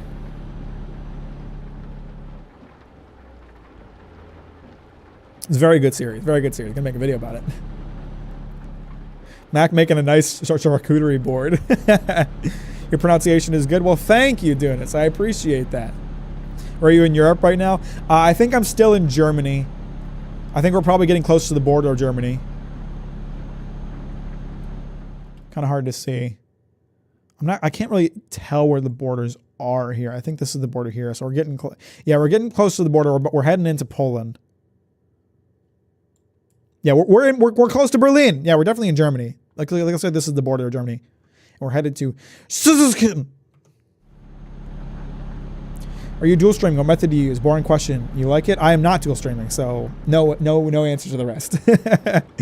I have considered dual streaming to Twitch. I used to stream on Twitch back in the day, but when YouTube popped off, I started streaming on YouTube because that's where most of my audience was.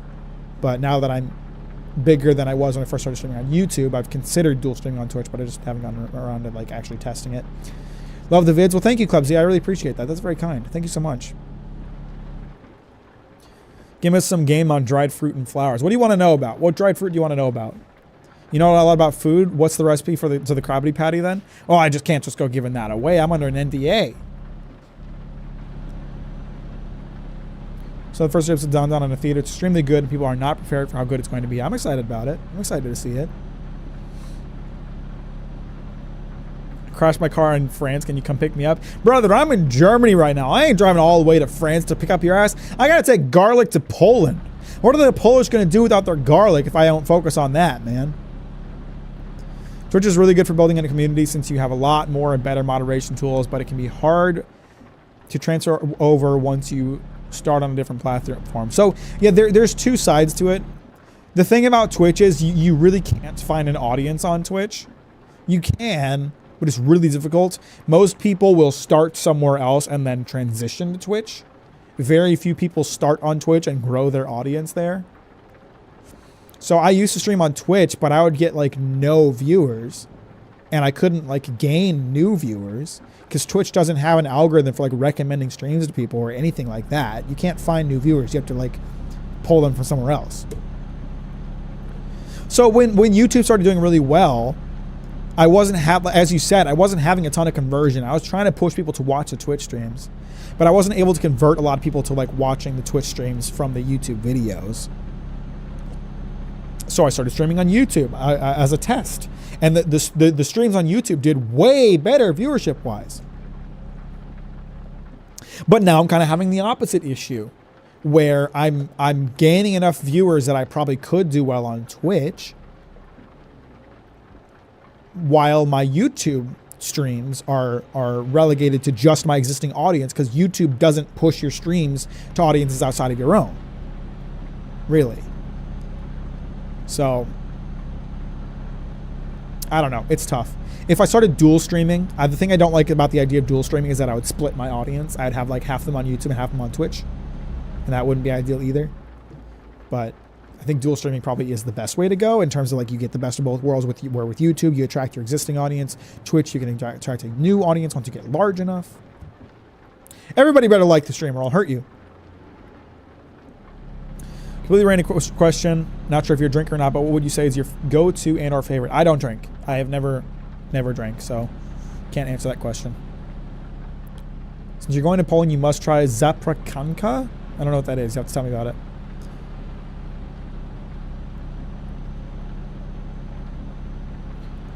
I've only incidentally gotten into other streamers on Twitch from raiding into one another. Yeah, so like the raiding is one way that you can like push new viewers to like find people if you raid other people. But like, man, Twitch discovery is garbage, as Bill says. Like you don't grow a lot of viewers on Twitch. It's just really hard to do that. You have to bring them from somewhere else.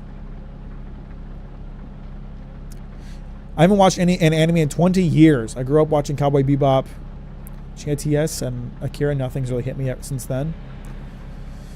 Hey, sometimes you just aren't into it. Didn't like the stream yet. Fake fan. Big fake fan moment. Really enjoyed the Starfield critiques. Well, thank you, Coxie. I really appreciate that. I'm really glad it makes me really happy how much everyone liked the Starfield videos, because I worked really hard on them. And I'm really, really glad that people vibe with them. I think we're crossing the border right now. I'm not sure. But I think we're heading into Poland right now. We would watch both, don't worry. All right, True Captain Mack fans pull me up on both Twitch and YouTube. Okay, someone was asking about dried fruit. Okay, so I've been having trouble with tart cherries lately. Tart cherries, very popular item for us, for my company. Tart cherries, it's you know, they're a sour variety of cherry that you dry. And it's usually mixed with cane sugar and sunflower oil to keep them separated. And the sugar just adds some sweetness because they're really tart if you just dry them. We've been buying tart cherries from Washington for many, many years, but our grower lost their, our dryer lost their organic grower, so they're not doing organic dried tart cherries anymore. Cherries in the U.S. are mostly grown in either Washington or Michigan and Wisconsin. In Michigan and Wisconsin, they grow more tart cherries, and in Washington, they grow more sweet cherries. But we were getting tart cherries from Washington. So I started purchasing tart cherries from Michigan. But my tart cherry grower, my tart cherry vendor in Michigan can't supply me anymore because Michigan, the shithole that it is, had a bunch of storms this year that completely wiped out their cherry crop. I'm talking about 90%. 90% of the cherry crop got wiped out by storms this year in Michigan. So right now I'm in a bit of a bind trying to find a new source for Washington tart cherries because I can't find any in Michigan. So there you go. There's some dried fruit knowledge.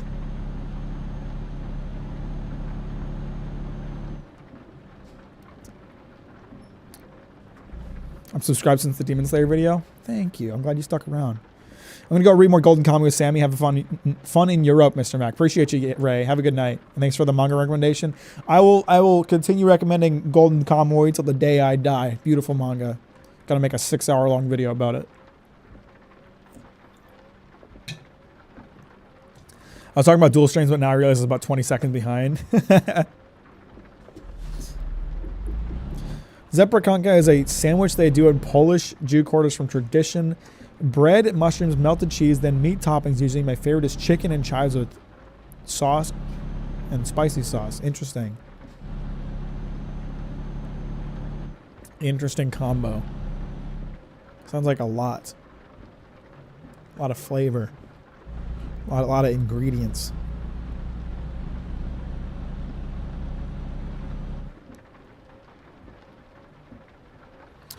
Probably shouldn't just turn here. I think that was a yield signal or a yield sign. But I don't know European road signs, so. Shit.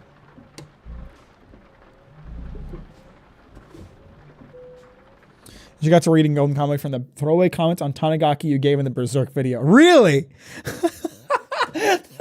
That is so funny. That's hilarious. You started reading Golden Kamuy as a throwaway comment about Tanigaki. I forgot I even mentioned Tanigaki in my Berserk video, but I'm consistent because I'm fawning over Tanigaki while I'm writing a Golden Kamuy script right now. I love Tanigaki. He's so hot. That is so funny. That's hilarious. It actually amazes me that you respond to everyone. This is my first time in your chat, and it's really cool how much you engage with everyone. Others seem to ignore everyone regardless of chat size. Well, I'm at a size where chat is pretty active, so there are times that I have to kind of pick and choose what I'm going to respond to. But if I'm able to, I want to talk to everyone, and especially with the truck streams in particular, it's very easy for me to split my focus between talking and driving. Very easy. You know, there are games that I play where it's really not so easy to respond to everything, but I do want to respond to everything if I can. So with a game like Euro Truck where I have a lot of capacity to do so, I try to. Making a Golden Kamuy video? Eventually. It's still a long ways off, but like, so okay, here's the thing. I didn't upload for 8 months, right? Between the adaptation video and Starfield video, there was an 8-month hiatus in videos. I was not working on Starfield that entire time. There was about a 4-month period in there where I was only working on Golden Kamuy. I've done a ton of research for it. I've done a ton of planning for it. It's going to be a huge video. It's one of the most ambitious videos I've ever made. And after I'm done with the Dandadan video, I'm going to go back to working on that.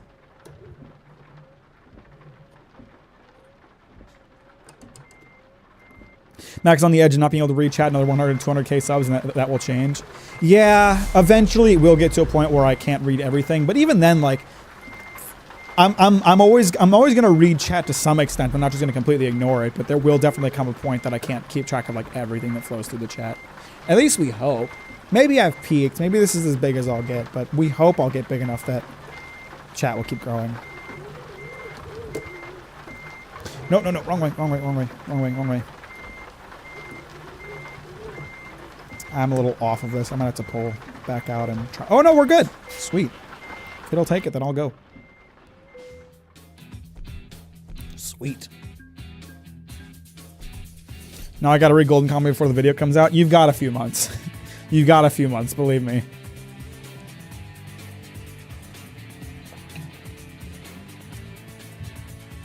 Garlic delivered, Poland is saved.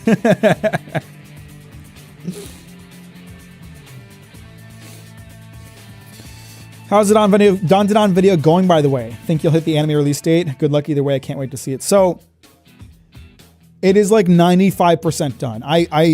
If it was just on me, I would be 100% like, yes, I'm going to hit the anime release date. Absolutely. The thing I'm waiting on right now is approval from a sponsor. I got a sponsor for the Dandadan video. It's the first ever sponsored video. And I sent off like the sponsored segment to them, and I'm waiting for them to get back to me with feedback. They're, per our contract, they're allowed like 2 or 3 revisions. I forget what it is. So I might have to make changes. But as long as they approve it in time, it will go up on time. But I sent them that like 3 days ago. So tomorrow, if I don't hear anything back, I'm going to email my rep and be like, hey, can you push them to look at this? Because I want the video to go out next week. We talked about this. So I was wondering why you weren't uploading, and then I thought you stopped uploading the videos until I saw the community post about making a slightly different type of videos. Yeah, so I did not spend 8 months working on Starfield alone. Starfield ate up a really big chunk of time, obviously, but I did not spend 8 months working on Starfield alone. Starfield was one of the projects that I was working on. The other one was Golden Kamuy. And I made a lot of progress on Golden Kamuy. I got a lot of work done, but there's still a lot more to do. Sorry, I'm realizing the camera was a bit low, so I'm trying to fix that. Could be that I just need to pull the camera out a bit. There we go. I think that's better. Chat getting too big to read seems like a good problem to have. It is a good problem to have, but it's going to be one of those things that I'm really sad about. Because for me, like, interacting with chat is one of my favorite parts about streaming. So it's definitely going to be kind of depressing once it gets to a point that it's like too big for me to properly respond to. Let's head to Estonia. This is a part of the map that I haven't been to. Because they released this DLC since I last played it. Let's head to Estonia. Let's take floor tiles to Estonia. Once you finish your Starfield rant saga, it is done. You should edit all the parts into one long video, then upload it. I'm going to. Some viewers like it that way, plus more views for you. I'm going to, actually. I don't know when the full-length Starfield compilation will come out, because it's... I'm going to wait for, like, the individual parts. Like, right now, they're doing really well. And I'm going to kind of wait for the traffic to kind of die down on them before I upload, like, the full-length compilation. And there's also a chance that I'll play the DLC and want to make a video about that, too. And if that's the case, then what I think I'll do is I'll release a video on the DLC, and then I'll release a compilation video that is all 3 parts plus the DLC section. But eventually I will upload a full-length video that is just all the Starfield parts edited together. Let's hope they're quick about it. I'm gonna push them on it. I'm gonna push them on it because I told them the exact date that I wanted the video to be to go out. So, you know, I'm willing to make whatever changes they want. If they have a problem, like I haven't gotten any feedback on it yet. So it could be that they come back to me and they say it's approved, go ahead. But if they want any changes on it, I'm ready to make any changes they want. But they have to be quick about responding to me about it because I gave them a date. I told them what date the video is going to go out. So it's a little frustrating that it's taking them so long to approve it. I understand they have other clients and all that. But I really like, if they want changes, I want to know about them ASAP so I can get it done and get the video ready. Appreciate you, Bungus. Have a good day. Thanks for hanging out. Talk to you later. Mac, when you get big and end up cheating on your wife at TwitchCon, just know I'll be there to support you. Well, thank you, Modskin. I appreciate that. I saw the short, lol. Lady Rager got basically a short all to herself. How do you feel? So glad I ended up reading Golden Kamuy. I just loved when Tanigaki bossed the fuck out on Ogata. Tanigaki is just like such a good character in that series. Like he's just like, I think of him as like the savior character. Like he always shows up just in time to like save the day. My husband will never let me live it down.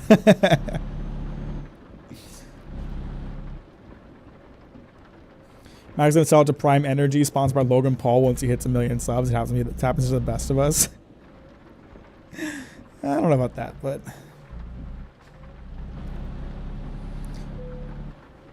Recruitment agency. Okay, I wanted to see what this question mark was. I was just thinking... Actually, are there any truck agencies nearby? That's our service center. Let me stop here real quick. I think this is probably a warehouse, actually, but... I'm going to check and see if there's any truck dealerships around here, because I'd like to replace my truck, but I don't know how expensive that'll be. He's just so cool with his big muscles and the chest hair and his Matagi clothes. He's the best. He's the best. What's your top 5 games? That's a really hard question to answer. I'd say like my favorite game of all time, it's a split between Dark Souls 3 and Monster Hunter World. I love them both very, very much. Sekiro is very high up there. Bloodborne's very high up there. A lot of the FromSoft games. I don't know. It's really hard to answer that question. I would have to think about it. Is this just a service center? Do I have any work that needs being done on my truck? I don't think it did. I did that delivery without crashing at all, except for that time I ran into the chopper intentionally.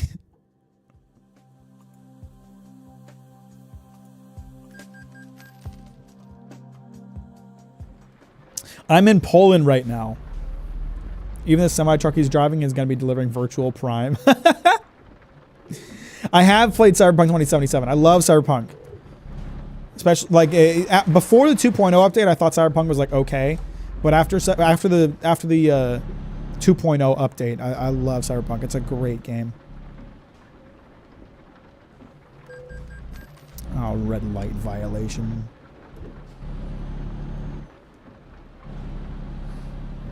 Close to Lithuania, I think. I don't know. Like once we get into like the Far East, my knowledge of which country is which gets a lot less good because there's so many of them like packed tightly together. I can point out the big countries in Europe, but after that, like the smaller ones kind of elude me. Like I know we're in Poland right now.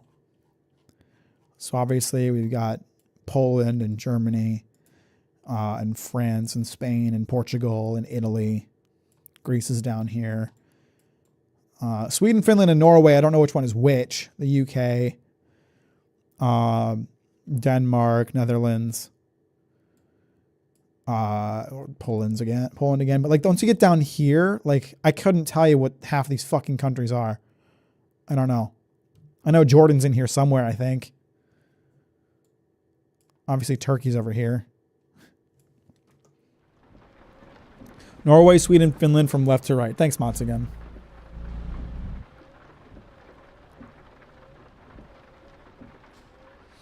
Make a review on Cyberpunk. I'm playing it with a friend right now. It's so damn good. I might make a video about it eventually. It's a game that I have a lot of thoughts about, so.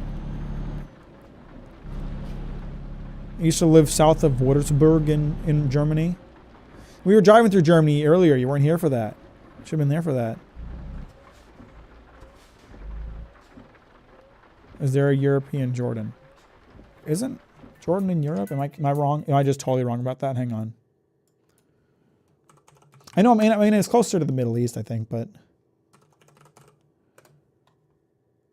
I might just have the. I might just have the wrong place entirely pegged. Yeah, that's not Jordan at all. What was I thinking of? Nothing. I was not thinking of anything. Jordan is not over there.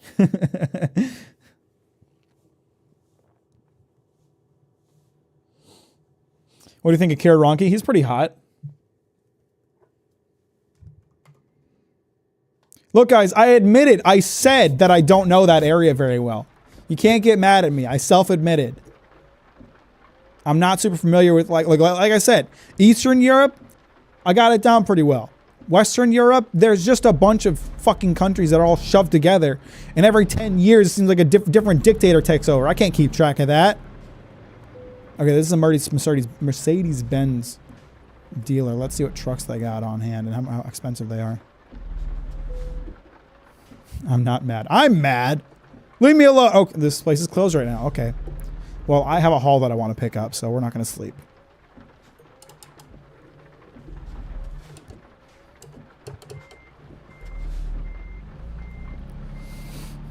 Sorry, I was doing art stuff. Use me as background noise. That's what I'm here for. I'm the background noise boy.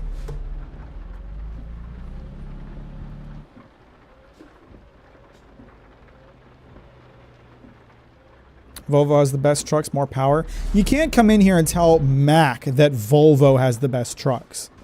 That's just against the rules. You can't watch a streamer and what are you doing? Move! What the fuck are you doing? You can't watch a streamer named Mack and then tell me that Volvo has the best trucks. Okay? Will you move?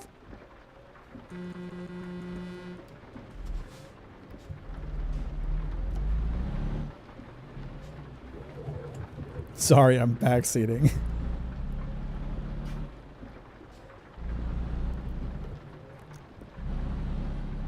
My first conversation in Europe was with another American on the train. It was about politics, of course. Of course, classic. Why not? Who's at the top of your anime diff tier list? I don't have one of those. Pretty sure I'm straight, but Kishibe from Chainsaw Man got me questioning that. DILF. I'm sorry, I misread. I thought you said diff tier list, and I was like, what are we talking, power scaling? DILF tier list. Sorry, I misread. DILF tier list. Well, I mean, Tanigaki is a dad by the end of Golden Kamuy, so I'm gonna say Tanigaki.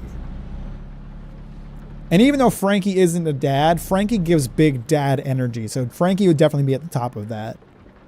Frankie's like the crew's dad. Until Jinbei came in, then he became the weird. Then he became the funny uncle, but we don't count that.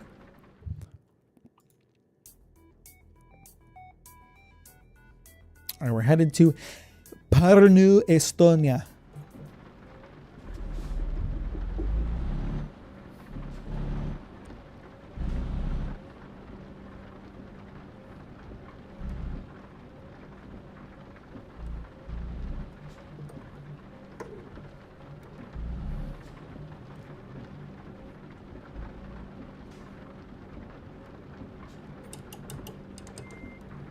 Can't believe you just spoiled Golden Kamuy SMH. I mean, I did.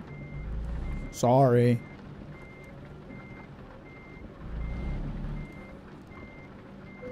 Trucking just doesn't hit the same as in Europe, where's the big ass corn dog and 7-Eleven Jumbo Cup on your dash. Yeah, so I've talked about it when I've streamed American Truck Sim. Like, for whatever reason, I just like American Truck Sim more, and I couldn't tell you why. Like, I think Europe has a much more diverse landscape for me to look at while driving across it in Euro Truck Sim. I think the architecture is more interesting to look at, but something about driving an American Truck Sim is more satisfying to me. I don't know what it is. I think the trucks feel different. I think because American trucks are more powerful than European trucks, so the way the truck drives is just different in American Truck Sim.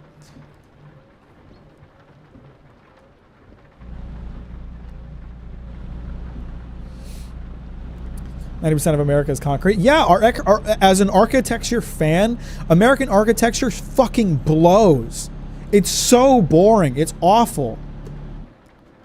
Hello, Mac. I've been using you as background noise while I read Chicago by Tom. Well, thank you, Fork Laser.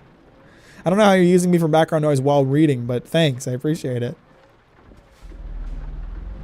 I think I'd be more stressed always driving in cities and super slim roads in Europe. That could definitely be a factor.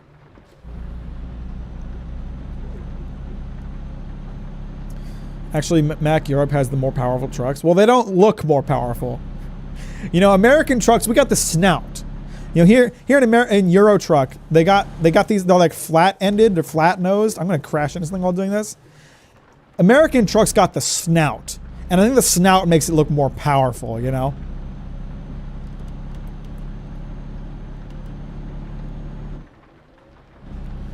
American architecture is concrete boxes with giant logos on them. Yeah, it sucks. It's the worst. I'm from Washington. 90% of America is rain to me. I love that, though. I live in Oregon. It rains nonstop throughout spring and fall. I love it. It's perfect. I love rain.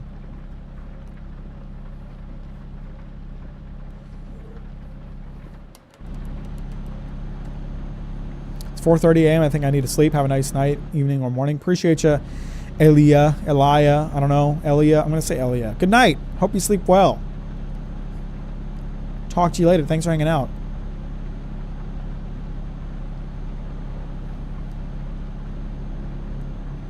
What, not the more orc mentality? What's next? If they are painted red, they drive faster. Listen, that's just facts. That's just true. You're very quiet, so it's easy to tone you out and just focus on the manga. Okay, fair enough. All right, why not?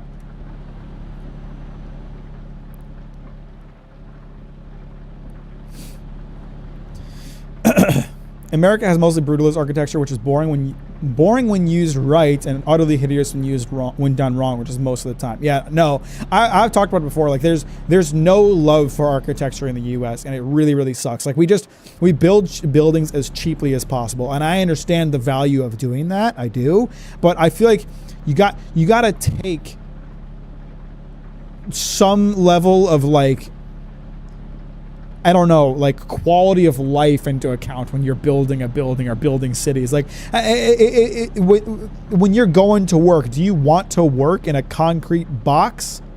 There's a car accident about to happen. Holy shit. Do you want to work in a concrete box, or do you want to work in a beautiful Gothic church? You know? I feel like building concrete cubes everywhere is like anti-humanitarian in a way. Like it makes people depressed. It makes cities ugly. It makes people want to live there less. We should subsidize architecture more, honestly. Have you seen Star Trucker? Yes, I've played Star Trucker. I like it a lot. I've only done it one stream so far, but I want to play it more.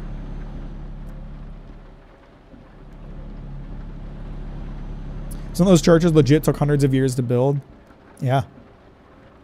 I'm sad about the modernization of architecture in Europe. I love medieval buildings. Shit goes hard, man. I will buy memberships if you review UT Dallas on stream. Please, what?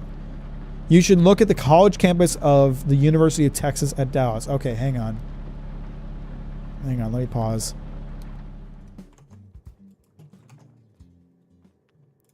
It's Texas. I can't. I'm gonna hold on to hope here that it's nice, but I'm not gonna believe it. All right, let's get a live reaction here.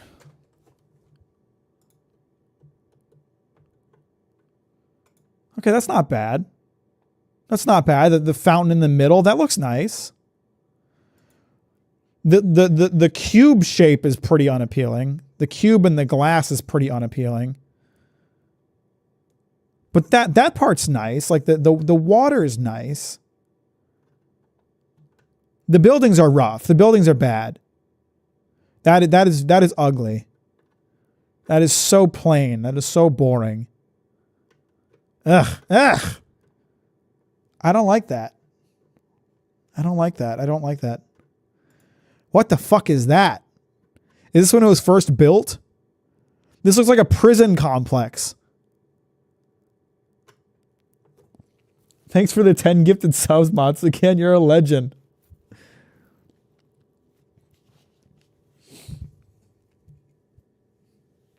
America's young as shit. It hasn't had time to establish an epic historic landmark compared to those dinosaur-esque European countries. You're right about that. Our oldest building is like 300 years old.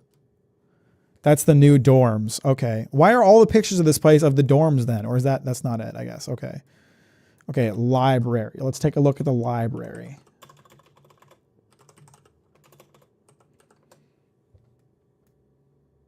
Insane that it didn't get one SMH.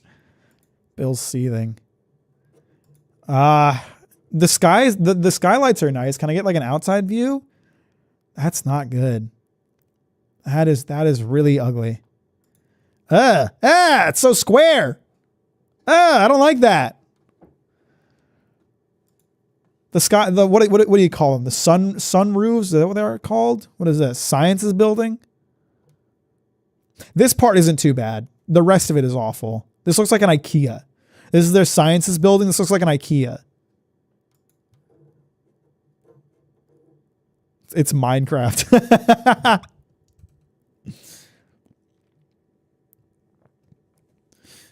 Everybody thank Mots again for the gifted subs. Yeah, that's rough. That's pretty rough. Yikes.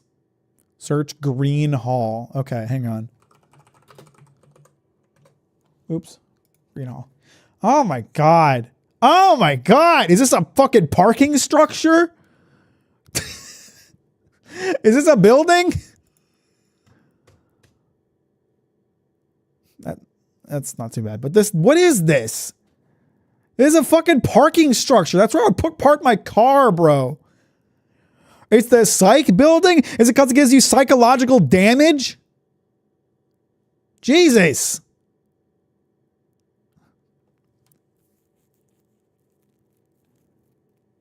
Compare the cubular building to the Biblioteca Juanina in Portugal.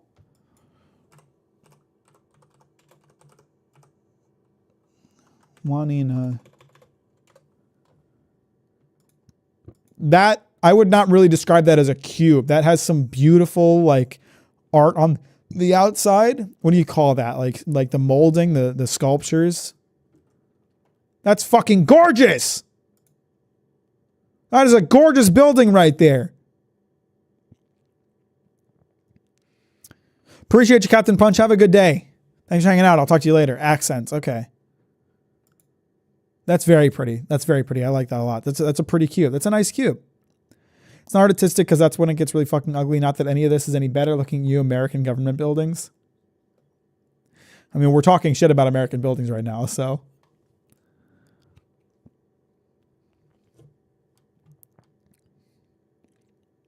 All right. Yeah, man.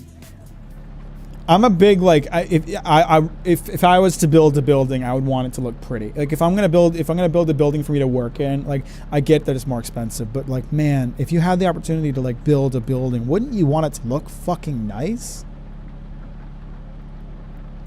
Wouldn't you want it to look nice? Jesus. The library has a tiny bat colony in it. It's actually super cool. Okay, so when I was typing it in, it had bat at the end of the auto-suggest, so that makes sense now. I'm glad you like that, Mots, again. Thanks for the 10 gifted subs. That's super kind of you.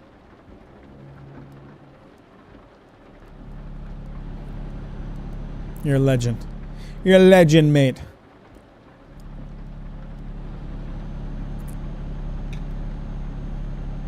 There are some like colony towns in the U.S. on the East Coast that can be very pretty. Because I grew up in the East Coast. Like there's parts of Boston that are really pretty. There's parts of Philadelphia that are really pretty. Like the areas that were built early on. And a lot of older buildings in Chicago and in New York are very pretty. But like man, at some point we were just like build them cheap and durable, and they all just turned into concrete cubes, and it sucks. It sucks. Like. It's not a very capitalist mindset, I'm sure. But I think quality of life does have to be taken into account when you're building a fucking city. And to me, having nice things to look at is part of the quality of life. And concrete cubes are not too nice to look at. That's why I like living in the Pacific Northwest, though. Not because of the buildings, because we still build concrete cubes in the Pacific Northwest. But in the Midwest, they fucking cut down every tree in sight. Like, unless you're in a forest, they cut down every fucking tree. Here in Oregon, people really like nature. People really like plants. People really like trees. We have trees and planters and nature all over the place in Oregon.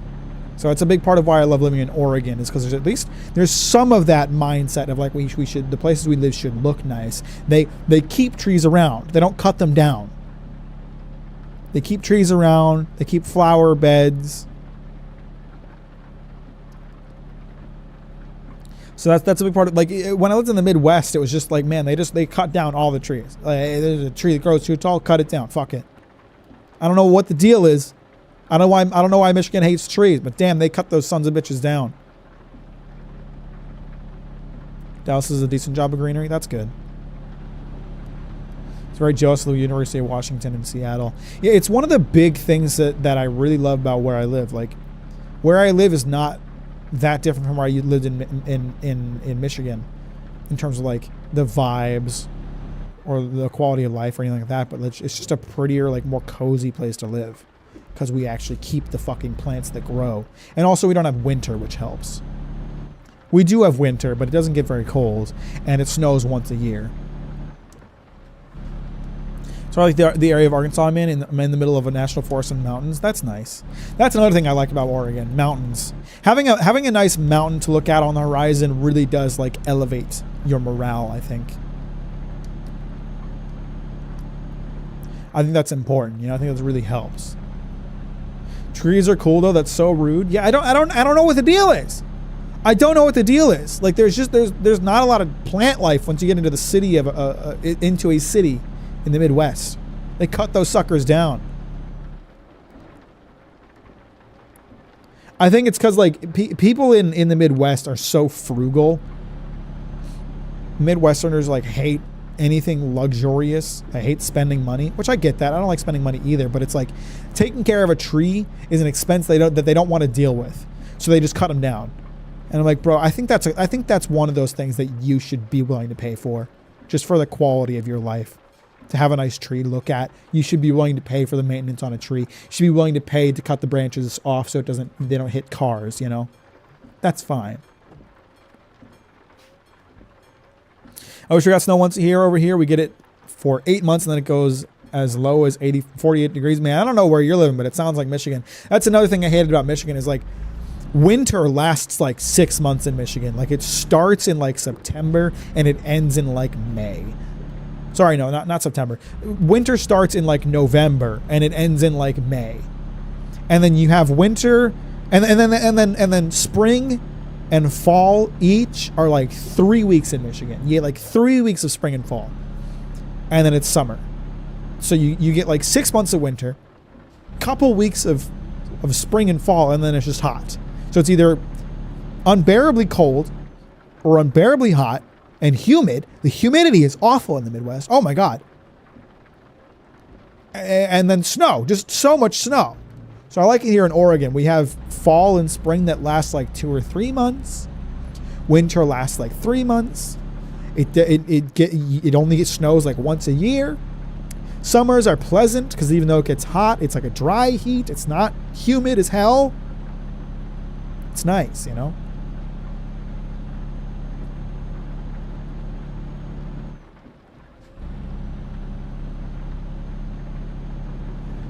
Mid-October and lasts till early April. Yeah, pretty much.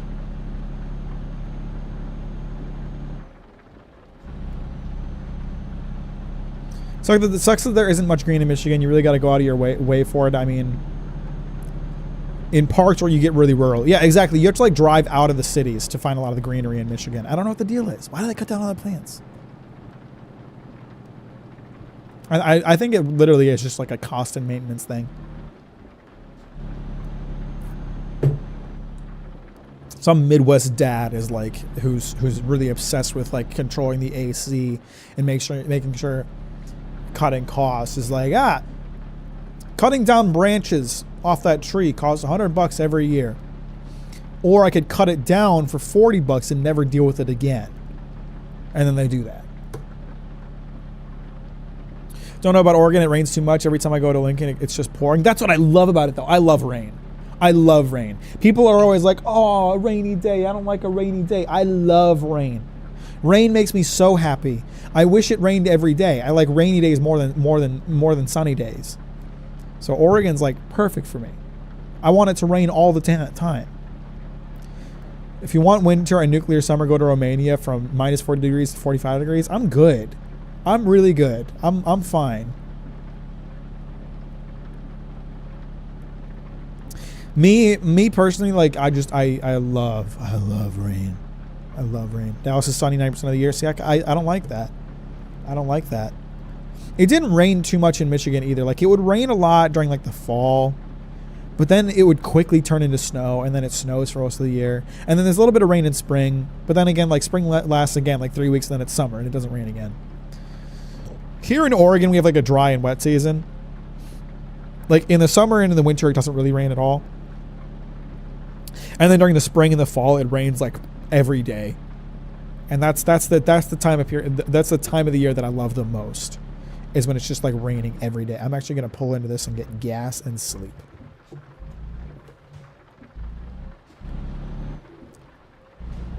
So I'm very happy in Oregon. They take nature very seriously. It rains a lot. Temperatures are good throughout the year. There's a lot of things I love about it.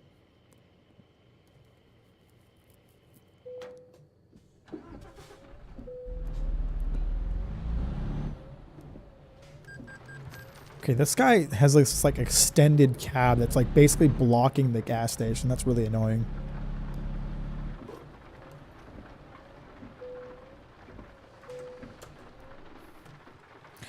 The UK just rains whenever it feels like it. It just decides it wants to rain for however long it wants at random times. Isn't it just basically like rain all the time?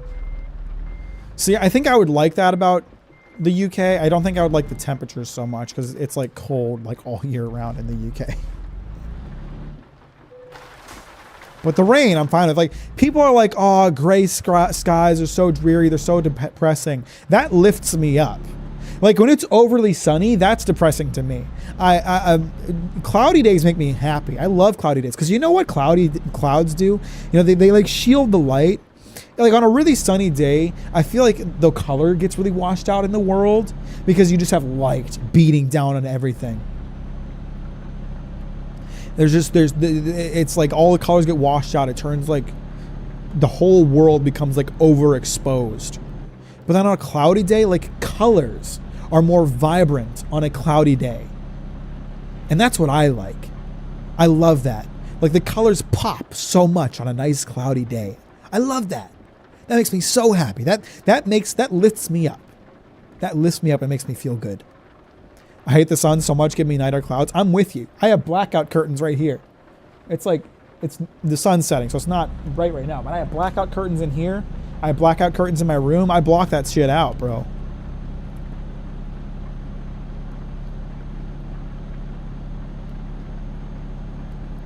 UK only has one weather and it's rain.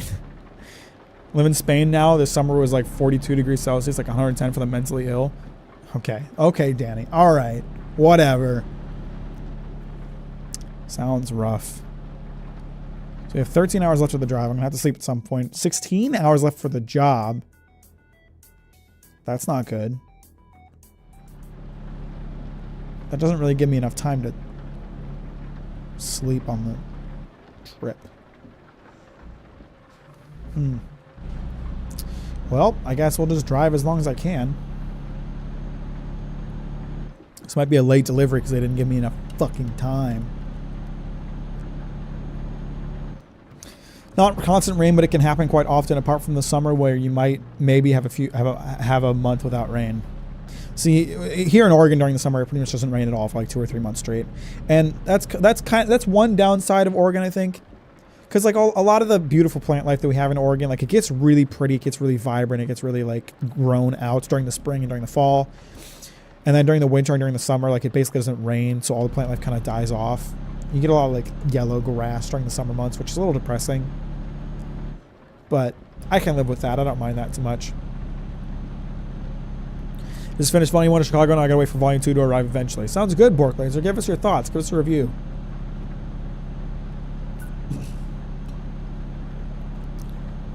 In the future, if I can afford a house, I want to replace my windows with big TVs so I can just put some fantasy scene or sci-fi settings on them. I want to live in my own world. That's hilarious. That's a hilarious concept. I want to put TV screens over every window and broadcast 24-hour footage of just a rainy window so I can pretend it's raining every day.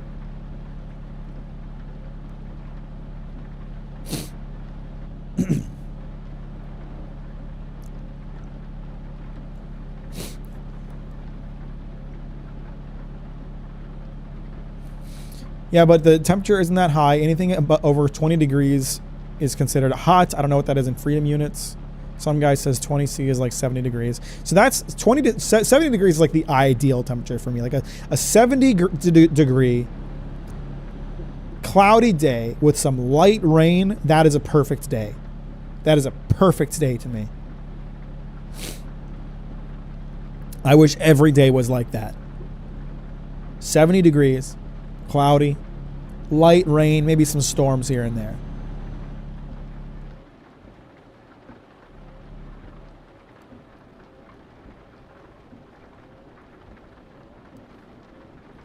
Rain is better in the UK. All their older houses are heat boxes that cook you as soon as the sun is out. I have heard that. You know what's weird though? Like a lot of Europeans, like you build these like hot boxes that like trap in heat. But then like you're so against ACs. Like what's with Europe and being so against ACs? Like, Europe doesn't do a lot of AC. I know Germany doesn't do a lot of AC. What's the deal? I've got an AC running right now. It just kicked on. It's wonderful. Keeps it cool in the summer months. If you're going to have a house that traps in heat, at least Fucking cool it down.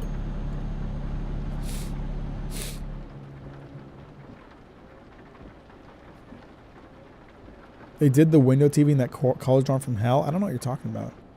I want AC. AC is great. Why don't we have it? Interesting. Okay, so Ike wants it. That's why you gotta eat the yummy insulation in the summer. Not used to global warming. Oh, you haven't adjusted to it yet? Electricity bills and lower economy as a whole. But the thing is, like, you have heat. And my experience, heat is more expensive than AC. When I'm running the heat in the winter, my electricity bill is more expensive than when I'm running the AC in the summer. AC is cheaper than heat. It doesn't use as much electricity. So if you're willing to do heat, you should be willing to do AC. And there's some people who have some superstition that makes you sick, but I run my AC constantly, all throughout the summer, and I never get sick.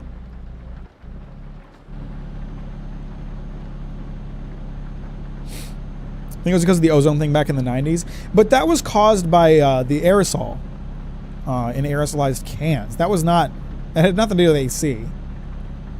As far as I am not researched on this subject, do not quote me here, but in terms of things that can contribute to global warming, I think AC is pretty low on the list. I think that, like, a lot of other things contribute to global warming far more than AC do. You know what's funny? I've lived in a desert for my whole life. It might be why I hate the sun so much. I got no rain, no clouds. I think, like, wherever you grow up is going to dictate what you hate, because you just kind of end up hating whatever you get the most of. My friend, our mod, Belgara, Jess, she's from Arizona. She hates heat. She loves winter. I'm from Michigan. I hate the cold. I love summer. I don't love summer, but I take summer over. We've had this debate in chat too. Like, everyone's always like, a lot of people in the chat are like, I prefer the cold, I prefer the cold, but I prefer the cold, I prefer the heat. I would rather be too hot than too cold. I hate having to, like, bundle up in a million layers. I hate the way it, like, penetrates your bones and, like, hurts. I hate being cold. Anything below 40 degrees, I'm like, get me under a goddamn blanket. But on, like, a 90-degree day, I can sit outside for a bit before I feel uncomfortable. I'm good. I'm all right with that.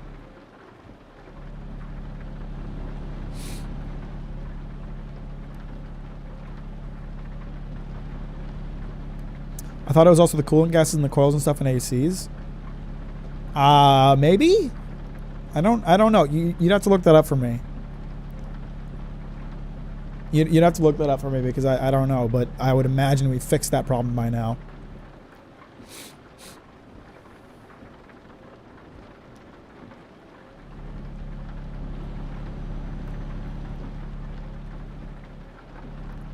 Chicago is the most brooding and immediately dark Tommy story I've read. The main lead having an unrequited love is interesting. The post-apocalypse rescue squad of pro killers is a cool concept. It's only 2 volumes, so there really wasn't much to say. Okay. I don't know anything about it, so maybe houses from brick and metal, not firewood.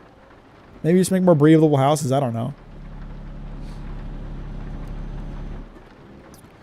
Love the cold, but once your feet start looking like a corpse, it's too cold. Autumn best season, no contest, and it's not called fall. Okay, Ike, I don't give a shit what you call it. I call it fall, and it is wonderful. Rather it be snowy than hot as fuck. I disagree. I hate snow. I can sit in a blizzard wearing nothing but a pair of basketball shorts and some flip-flops. If it gets over 100, I'm done for the week. I'm the complete opposite. If it dips below 50, I need a long sleeve. If it dips below 40, I need a jacket. But on a hot day, I'm good. Dude, I wear fucking, like, long jeans and a sweater in 100-degree weather, and I'm good. I don't get that hot. Die, Dark Thoughts, or Dorohedoro? No thoughts on either. Haven't read them or watched them. I don't like either hot or cold. I mean, I don't think anybody loves either of them. I think most of us want to just sit at a comfortable temperature. But if I had to choose between being too cold or being too hot, I'd rather be too hot. At first, snow because you can bundle up and feel cozy, can't get away from the heat. See, I don't like that though. I don't like being bundled up. It makes me feel restricted. It makes me feel like I can't move. I don't like wearing layers. I don't like being all bundled up. I want freedom. I want to feel free. I want to be able to move.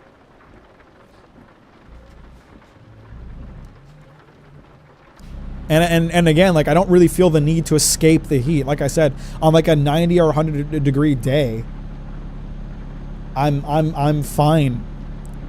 I'm just fine. Like I could sit outside for a while and just be okay. It doesn't bother me that much. Bro doesn't understand the whimsical joy of a snow day. Yeah, I'm not in high school anymore. A snow day for me is just a pain in the ass.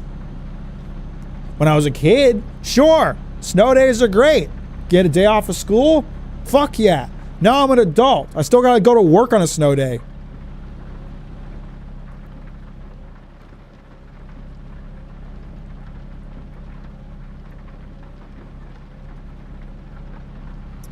ACs, refrigerators, and spray cans in reverse order for the ozone thing. Okay, gotcha. Well, we fixed that problem now, so I think you can, you know, get rid of the stigma on ACs. This is why fall is the best season. The weather is perfect. The colors from all the trees are breathtaking. I agree, absolutely. It rains a ton during the fall. The colors are beautiful. The temperature is nice. It's not so cold that you're uncomfortable, but it is cool enough that you can be more stylish. You can do some layers. We never get snow days over here. It's basically your Canadian deal with it. That's what it's like in fucking Michigan. I had a principal who would determine whether or not we were going to have a snow day based on whether or not he could drive through the snow, right? He would determine whether or not we would have a snow day based on whether or not he could drive through the snow. He drove a Hummer. He could always drive through the snow.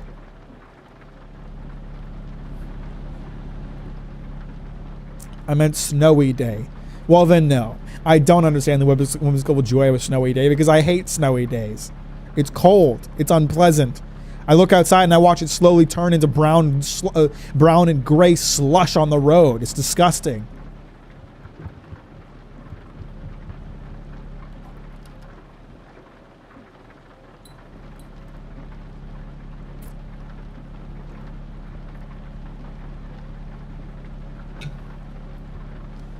Okay, I got 10 hours left to drive. I'm a little bit, my guy's a little bit sleepy. I have how many hours to complete the job? 13 hours. I wish they need to have an option in this game to like choose how long you sleep. If I could sleep for like 3 hours and then get back on the road, it'd be fine. I'm coming up on a sleep slot. I'm going to try to sleep and just hope it doesn't advance me like 8 hours. I'm not too sleepy yet, so hopefully it only advances like 3-4 hours, and then maybe I'll only be a little late, but I can still push through to the rest of the job. This motherfucker just cut me off and then started going 30. Just don't sleep and see what happens. I know what happens. I'll start falling asleep behind the wheel. I'll lose control of the dang truck. I can't do that. Our snow days are when our doors literally freeze shut. We have to melt them open. Oh, Canada. Talk about a place I would not want to live. Canada seems lovely for a number of reasons, but the cold alone makes me not want to ever live there. Alright, come on. Don't make me sleep for like 8 hours. It made me sleep for like 9 hours! Are you kidding? Oh, Christ. Okay. Well, everyone get ready to hear the late delivery music a lot, because this delivery is about to be very late. They really need to give you the option to like control how long you sleep in this game, because that is ridiculous. I wasn't fully tired yet, and I slept for 9 hours. And now I have 4 hours left to complete this job with 9 hours left to drive. So I'm fucked. You can't choose your amount of sleep? No, you can't. Bro's never heard of an alarm clock. No. You just lay in the back of your cab and wake up whenever you fucking feel like it.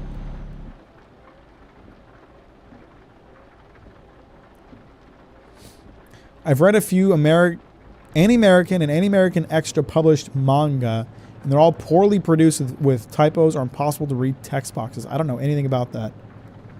Double the speed limit, half the time. I'm gonna break the law a little bit just to try to beat out. Just to try to. I'm gonna take a late delivery penalty no matter what here. That's the reality of the situation. There's just no way I can make up that time.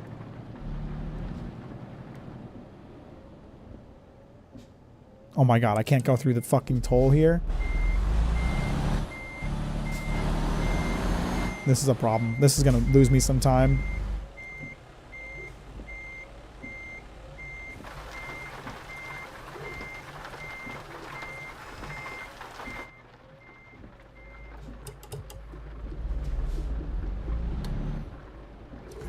If you make a convoy, you can go take a coffee instead, which doesn't waste any time. Interesting. Is this an inspection point or something? Border check. Checking your documents. Can you check them faster? I'm losing precious time here. What is this, fucking Arstotzka?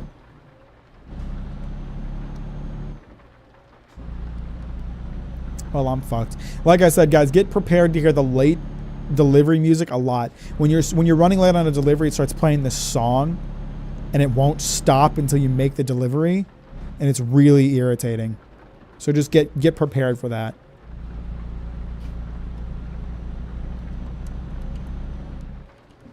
Some people have an internal clock. I want to get up at 6 a.m. like I used to, but my body refuses to do anything before 10 a.m. My body usually wakes up around the time that I want to wake up. I usually get up around 7 for work. If I frequently wait, my body frequently wakes up like 15 minutes before 7. Is there another border check here?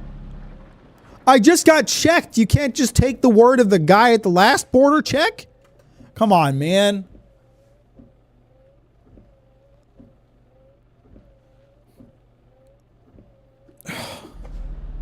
Oh, I'm still waiting. I thought I saw the thing come up. Got to go to work in a couple of hours. Well, I hope you have a good day at work whenever you go to work. You need to wake up 4 hours from now. Uh-oh. Uh-oh. Oopsie. Yikes.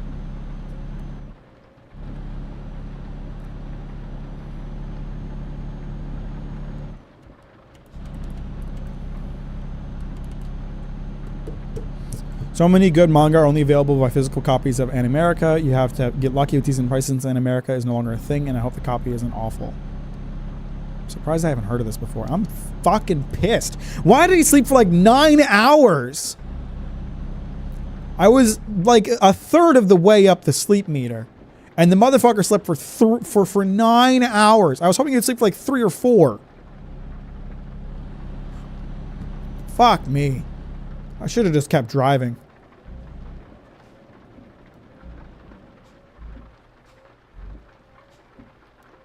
Does Europe have border checks? Aren't they all like super open? You can basically walk from Paris to Berlin. I think it depends. I mean, if they're not a member of the European Union, that's certainly going to affect it. But I imagine they still have border checks. It's probably just very not super stringent. Oh my god, turn green. It's like everything's getting... Okay, so my guy slept for 9 hours when he knew he had a delivery to fucking make. Why isn't the light green? Oh, because it's left turn only right now. And then I go to... And then there's 2 border checks. And then I sit at this light for fucking 5 minutes. I'm trying to make a damn delivery here. What's going on? Okay, great. Thanks.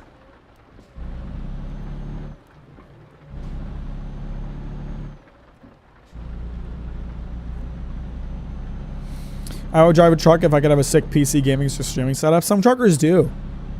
Some truckers do have like a sick gaming setup in their truck cab. But you got to be like an owner operator for that, and that's really expensive to get up to. I'm gonna go to sleep now. Good night, everyone. Stay beautiful. Appreciate you, Preston. Have a good night. Thanks for hanging out. Talk to you later.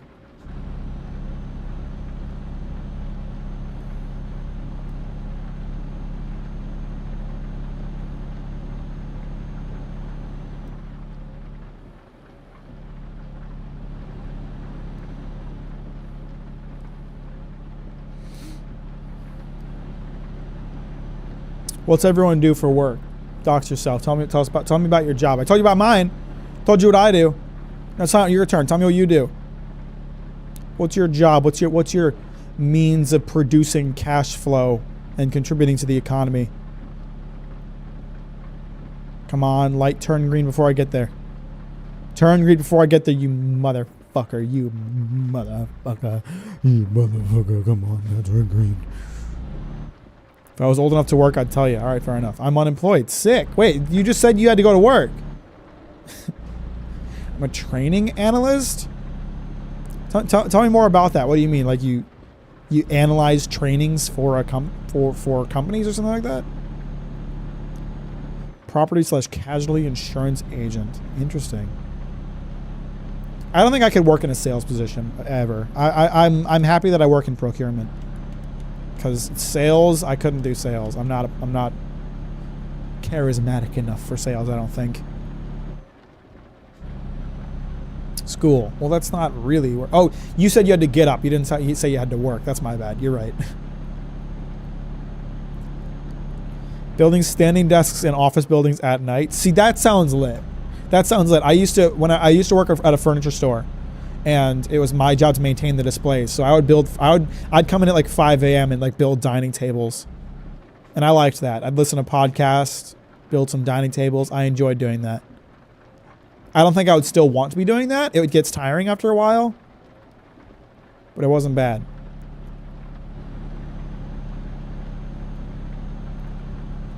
It's the least sales ever. People literally come to me and pitch why they want my product. It's awesome. Well, that's pretty nice.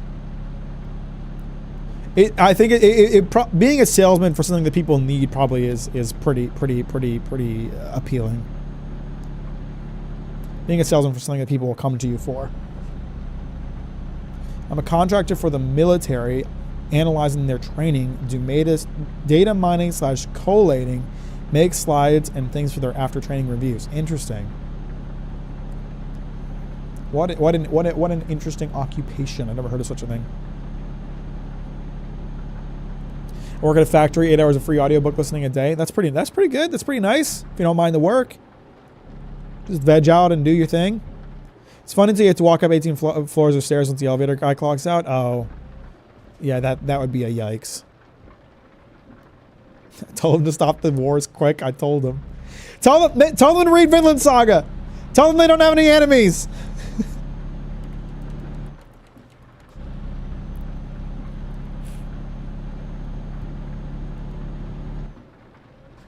If they don't have it, it's legal. It's never a bad day. 10% commission is also nice. That is pretty good.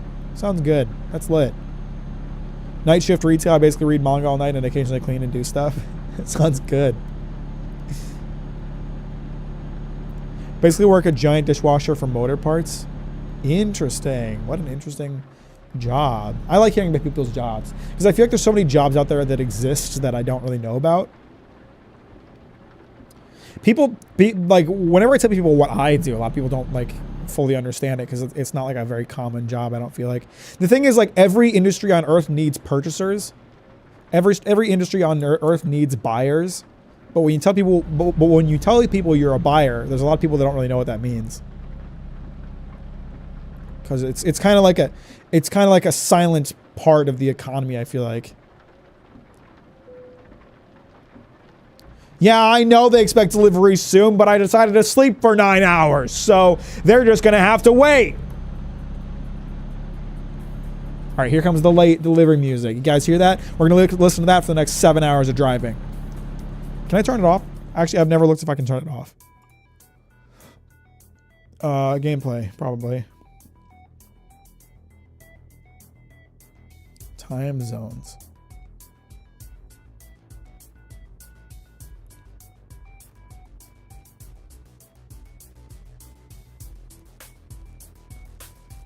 Maybe I can just like turn down music as a whole.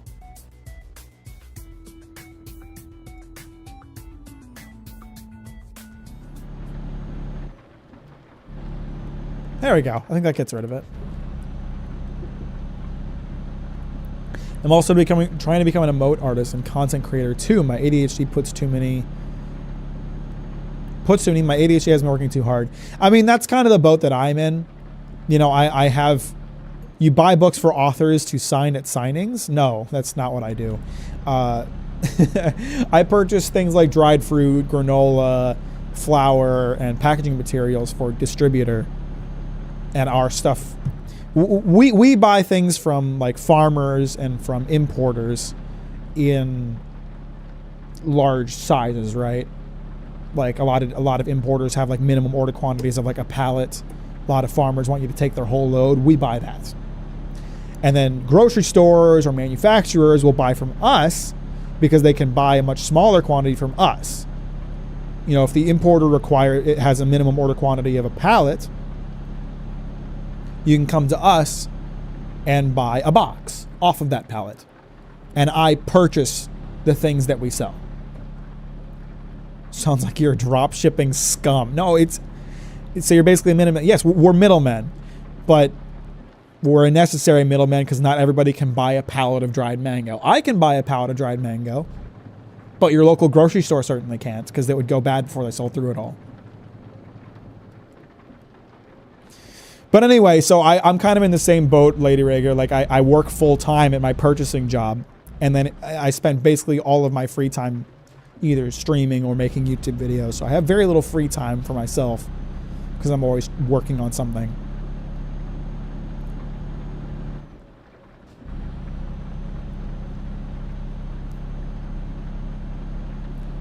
So, but the point is, my point is, like, purchasing is not a job that is specific to distribution.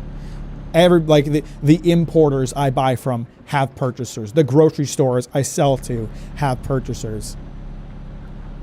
The packaging vendors that I buy packaging from have purchasers. There's purchasers in every industry. It's just a very, like, not often thought of job. I have a kid too, so I feel that. I don't have a kid, luckily, and I never will. I don't want kids, but that would be too much. I'm very fortunate that I get 1 week of vacation each month. I work 3 weeks straight, 1 week off. That's nice. My PTO sucks. I like where I work for a lot of reasons, but my PTO is not great. Free time is super important. Got to have your own time for decompression. So I take some time, because the thing I've found is that if I don't take some time off during the day, I can't sleep at night because I'm too focused on work. So like when the Starfield videos were coming out and I was like working really hard to get Dawn to Dawn going at the same time, I basically worked nonstop for like 3 weeks straight and my sleep was shit. Now I'm, spending an hour or two a day playing some Persona, and that eats into my work time, but my work is more efficient because I'm more relaxed when I'm working. We're hiring if you want a job. I don't think my morals would allow me to... Are you fucking... Okay. That's cool. I don't think my morals would allow me to contract with the military, but I appreciate the offer. You have to leave everything you know and love behind and live in the middle of nowhere. No, thanks. I'm good. That's a pretty bridge. That's nice. See, we don't build that in America. We don't build something like that in America. It's too extravagant. Here in America, we wouldn't build that. That's too expensive. Excuse me, cop. There's no speed limit that I can see, so this ought to be fine. Oh, shit. Speed limit's about to drop to 30. I'm going to get a ticket. Oh, no, we're good.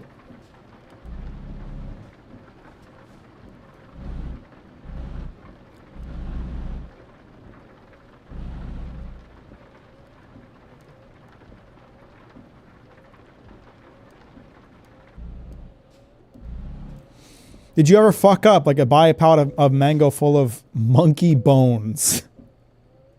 Well, okay, if something like that did happen, it wouldn't be on me. It would be on the vendor, and they would have to replace it because that's not what I ordered. But yeah, I've made mistakes here and there. I've been remarkably mistake-free at my current job. There are times that I should have ordered something sooner, and we went out of stock as a result. or there are times that I should have been more proactive about a contract or something like that, and we didn't get as good of a deal as we could have. Not to say that I don't make mistakes, but I'm like, I'd say I'm like free of a lot of major fuck ups in my current job. But one of my first jobs as a purchaser, I was working at Whole Foods as a purchaser for their bakery department.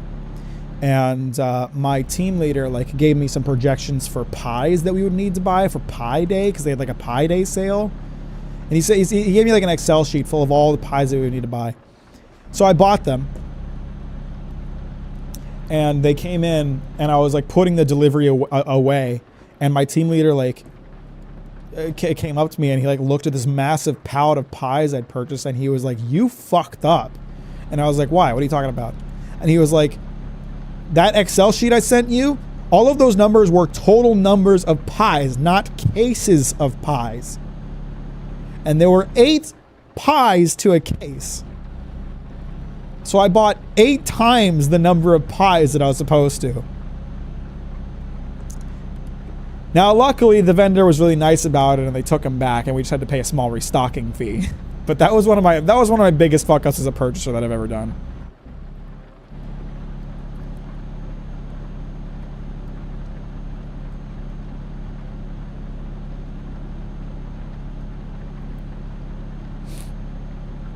That's just more pies to eat for real.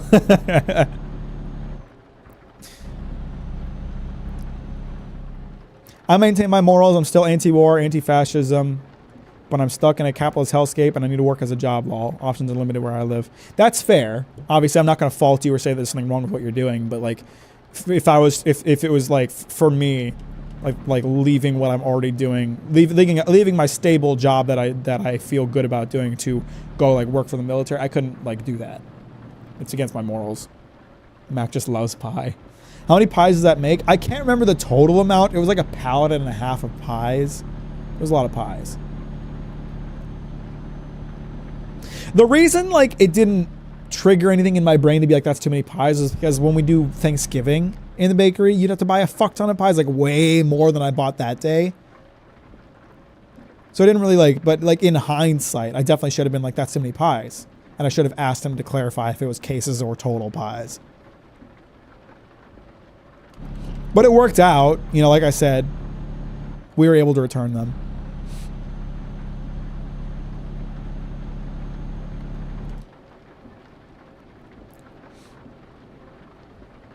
But I'm trying to think, like in my current position, in my current job, I can't think of any major mistakes I made. Like I've said, there's like little things, but like the mistakes that I've made in my current position are mostly just like little experience things or judgment things, where it's like I should have done something more proactively, or I should have been more on top of something, or I should have ordered something sooner, whatever. Like little things that are easy to learn from, but ultimately pretty low impact. I haven't done anything that's like required a meeting to like figure out how to deal with it kind of deal.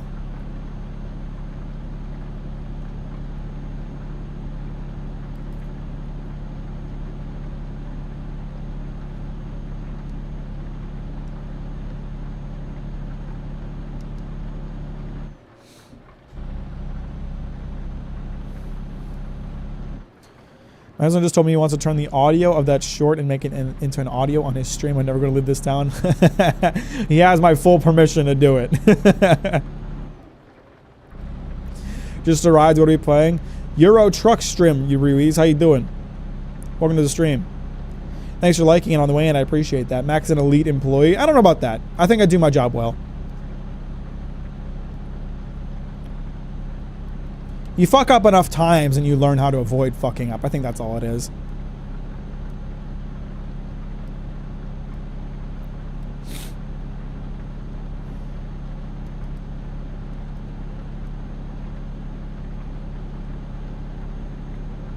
Where in Europe are we now? That's a good question. I think we're either in Latvia or Lithuania right now, I think. Yeah, I don't know. They're not really labeled, so I'm not sure. That's Poland, obviously. And we're heading up into Estonia, but we're in Latvia or Lithuania right now. We gotta go stream before work. Much love. Oh, also, is there any green screen footage of your "this sucks, this is shit, and I'm done talking about it" line? It's got that meme potential. You know, I could export something for you and put it on the Discord if you like. Just poke me for it every now and then in case I forget. But have a good stream. Appreciate you, and have a good day and a good day and good time at work. Thanks for hanging out.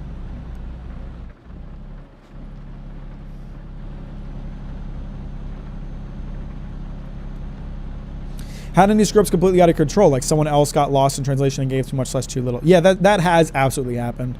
That I would say, like, most of the headaches that come from my job are a result of that. So the idea that I can think of is like we have this vendor who sells us dried persimmons, but this vendor is like notorious for like kind of running out of stock at really early in the year, and I knew that about them. So I emailed them in like January. And mind you, persimmons get harvested in like November and December. So I emailed them in January. And I was like, here are my projections for the year. Here's all the persimmons I'm going to need. Can you set aside this amount for me? And they were like, oh, we're completely out. We're completely out of persimmons already. They had like lost an organic grower. And so they like had basically no persimmons for the year. And they didn't tell me about that ahead of time. So I tried to be proactive about it. I tried to proactively be like, I need this many persimmons. Can you do it? And they were already out. And they should have, because we're a big customer for them. We spend a lot of money with them. They know persimmons are important to us. They should have reached out to me and been like, hey, we don't have a lot of persimmons this year. How many do you want? And they didn't do that. So we've been out of persimmons this whole year because they're not the only ones that have like no persimmons. And it's my item, but it's at no fault of mine. I tried to be proactive about it. It was the vendor that kind of screwed that up. So stuff like that happens all the time. And part of my job is just kind of dealing with the fallout of that.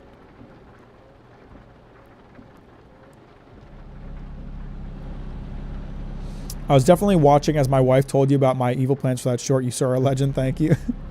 Appreciate it, Austin. Have fun with the audio.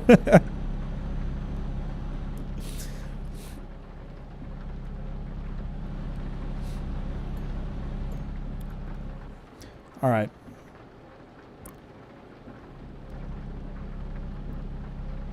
And how do you usually deal with that then? Got curious. So, I mean, it depends on the situation.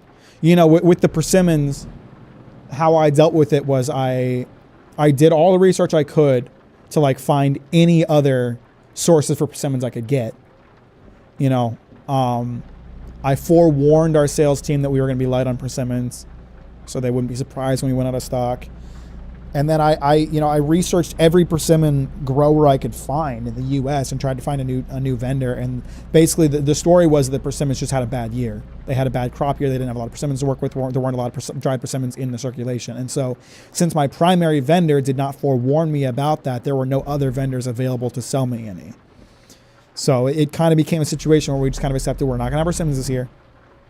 We communicated that to customers. We apologized for it, whatever. But that's how I dealt with that. It's just, you know, and the other aspect of it was like communicating to the vendor, like, hey, this is like a really big thing for us.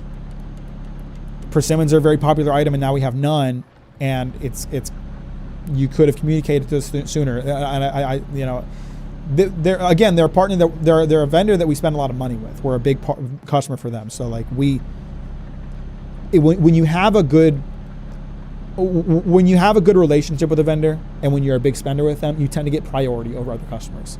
We have this walnut vendor where like he's told us like, if anyone else needs walnuts but you need them, like I'll short anybody else. You get walnuts first. Like we're like, we get walnuts first for them. So that's how a lot of vendors are. We have good relations with our vendors. A lot of vendors prioritize us. With that vendor, I feel like we should have been prioritized. So I explained to them like the problem with this, and we have a plan now. I have the owner's cell phone number, and I'm going to call him in October, and I'm going to tell him how much persimmons I need before the harvest even begins, so that this doesn't happen again next year.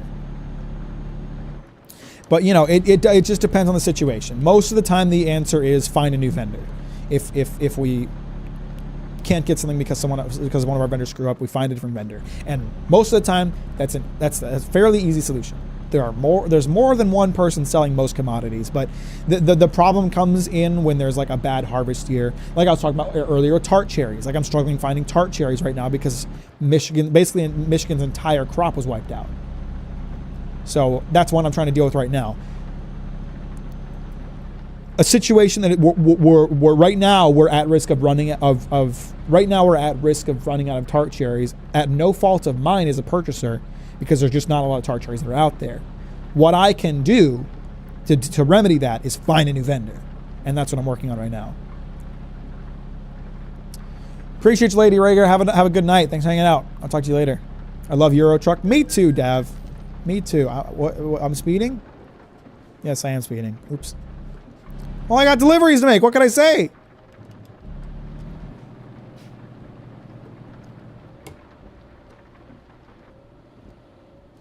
So does that answer your question, Ruiz? Like, you just, you accept what you can't change, and you try to do something about what you can.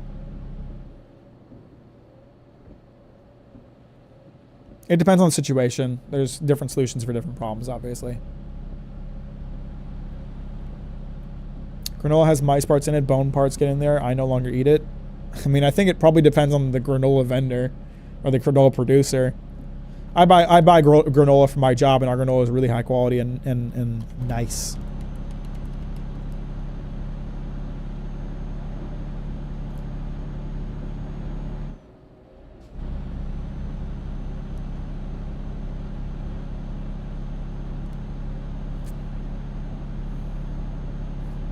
I've had my wipers running for a little while now, but I think it stopped raining.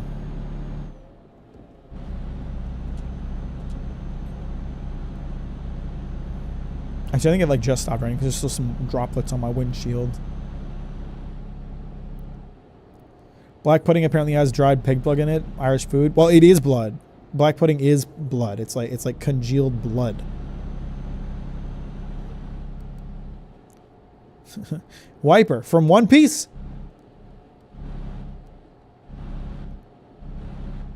I buy acai granola at an emporium at my city. It's pretty great. That sounds nice. Like chocolate has bug parts. I mean, that's just kind of a reality of producing a lot of these things. There's certain things you can't avoid. I mean, like dates, for example. Let's talk about dates. Let's talk about medjool dates. That's something I buy. Dates are kind of fucking gross. I'm gonna be real with you. Legally, per USDA regulation, per USDA regulation, dates, 6% of the dates in a pound of dates are allowed to have dead bugs in them. 6%. 6%. Because you kind of just can't avoid them.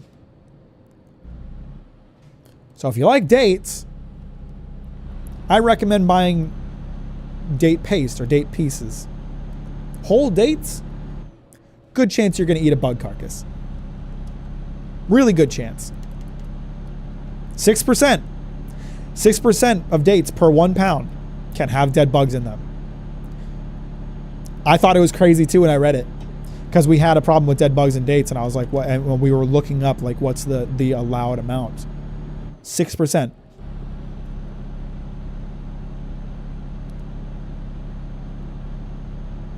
I love that arc so much. Skype is pretty good. It all goes hard. One Piece always go hard.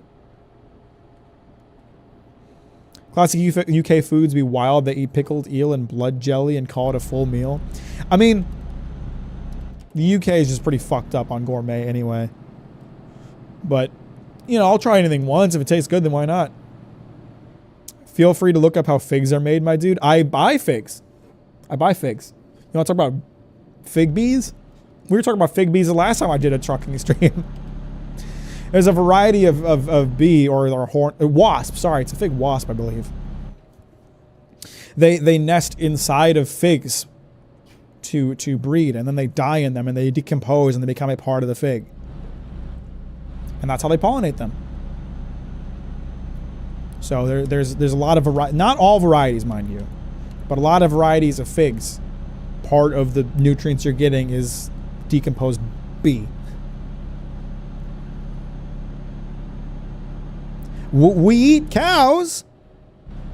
We eat cows. We eat pigs. What's so different about eating a wasp? What's so wrong with it? I'm gonna be real. A lot of cultures just eat bugs. Sorry, I was pressing brake when I should have been pressing the gas. Some cultures just eat bugs. It's protein. Thanks, I'm never eating figs again. Why not? What's wrong with it?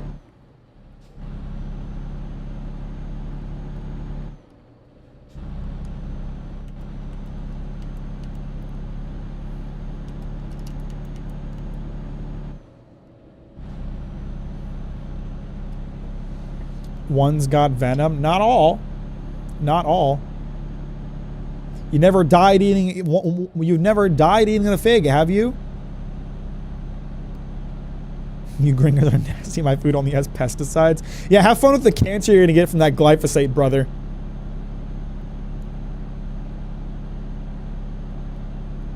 Will Don be on streaming when it drops, or will it have to hit the water for the premiere? It'll be live on Netflix when it comes out.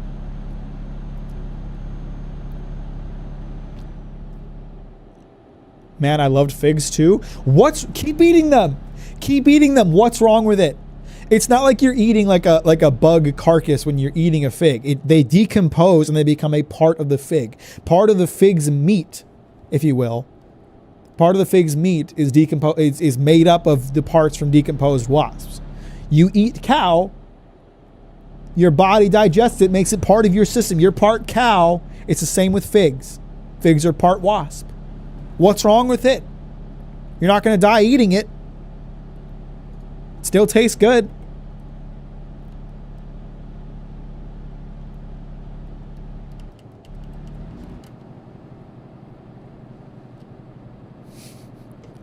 Now I want to eat figs. They're good. Figs are good. Nice black mission fig for the brother.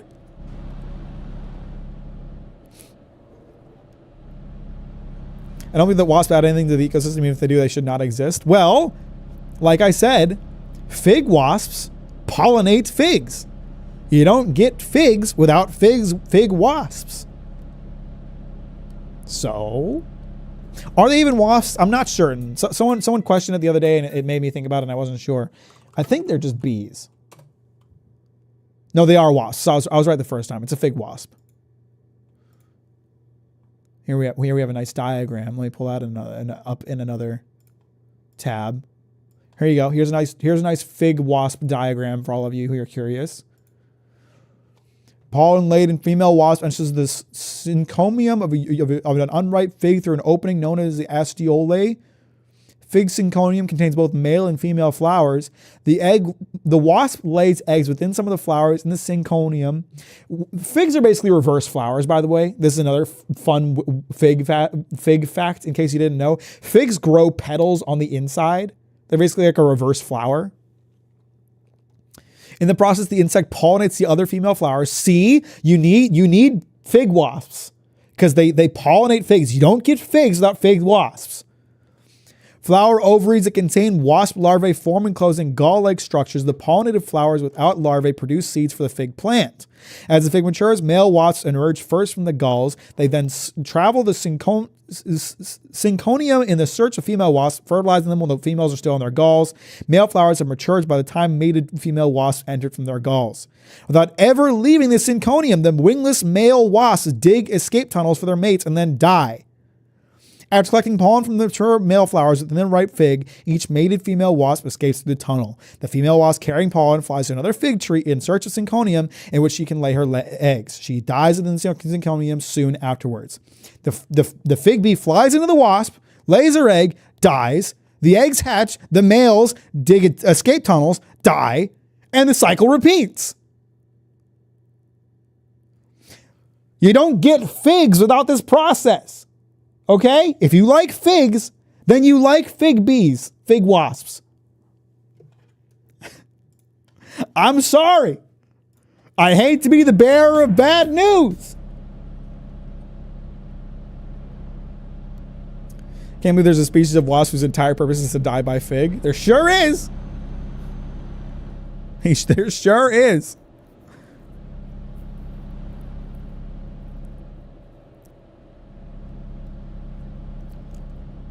So if you're telling me that you love if you're telling me that you love figs,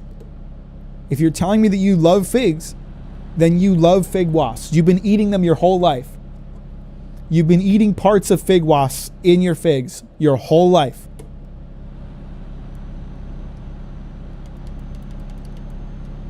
So you can't suddenly dislike figs because you know now. Because they've always been there. And it's fine. It's part of the fig. You don't get figs without bee parts in them. Okay? You just don't.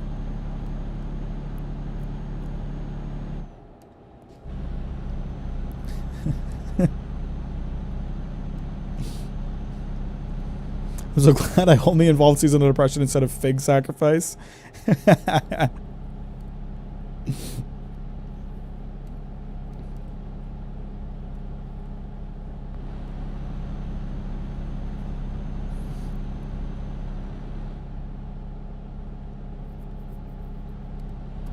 The wasp is happy dying for a fruit. I wish my dreams were that humble.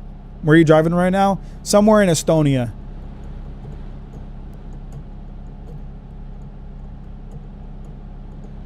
I hate the crunch of exoskeletons. I can barely hear someone step on a cockroach without wanting to throw up. But by the time you're eating the fig, the bees have decomposed. They're like a part of the pulp of the fruit by that point. You're not eating fucking bones.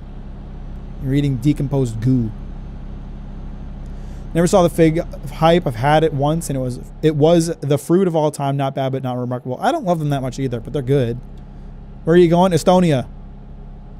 Okay, come for the truck sim, stay for the fig education. What can I say?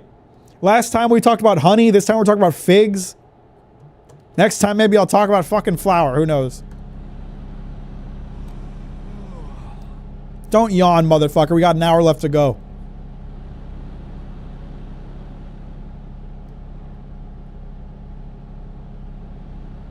Where am Estonia? Where go Estonia? Yeah, well, I'm almost to my delivery destination. I drove from Germany into Estonia. Now I'm in Estonia, and I'm almost done delivering. Euro Truck Educator 2024. School would be better if you just watched a Captain Mack stream of him emphatically talking about how eating bee parts is fine. Reddit as country? What?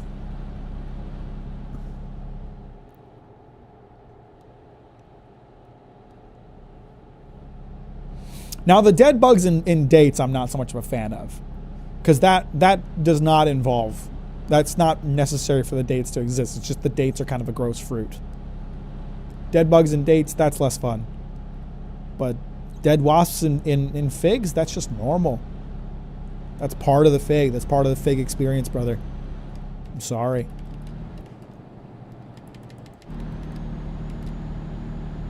What's the cargo of your truck? Figs, nuts, perhaps? I'm transporting floor tiles. Actually, the Baltics don't love you. I'm from there. Hey, I've never been there. How can they already hate me? Honey is bee vomit. It really did be like that. Something doubled standards? No, because like I said, by the time you eat a fig, the wasps have decomposed. They're part of the pulp of the fruit. They're necessary for the fruit to exist. The bugs in dates are just because it's really hard to deal with pests in dates. And the whole industry has just accepted that if you're going to eat a date, there's a good chance there's a dead bug in it. And it's not decomposed. It's just hanging out there. That's gross. That's nasty. I don't want to eat that.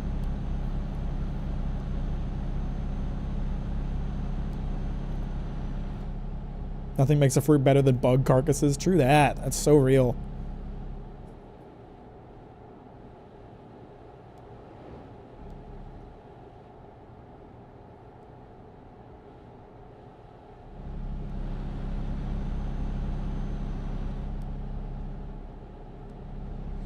Sick as in diseased, right? Yeah, not sick as in cool. Sick as in like I don't want that. Why would you evolve yourself to rely on other species? Only those wasps die if figs go with them. Brother, I hate to tell you about humans, but we rely on a lot of other species to survive. I'm not gonna lie.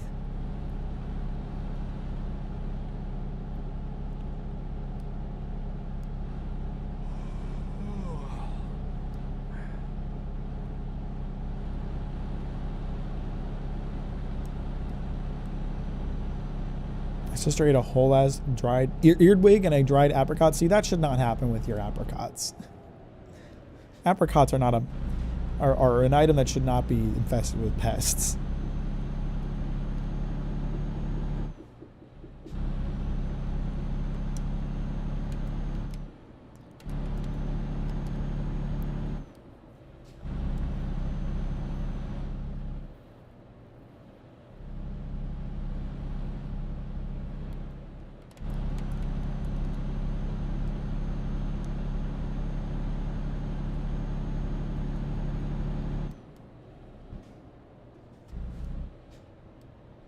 Man, I should have got up and stretched after my last job.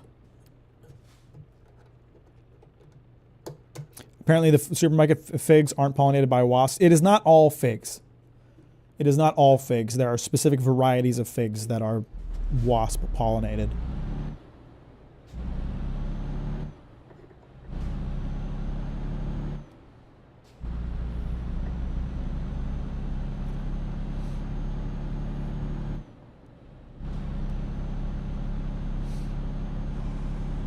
I know I'm getting tired. That's why I slept earlier.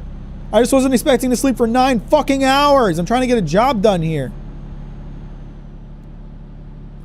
You can diss bugs all day until you realize the majority biomass of the planet are bugs. We gotta hope they don't unionize. I thought wasps didn't pollinate. Their main use is culling other worse bugs. It depends on the wasp.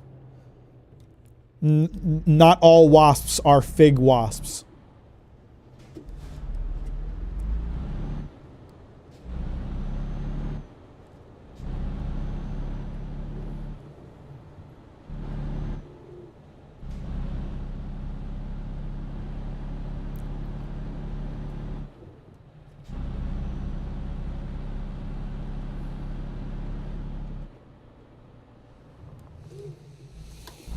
Oh.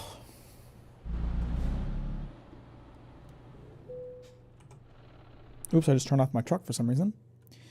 I can probably do that.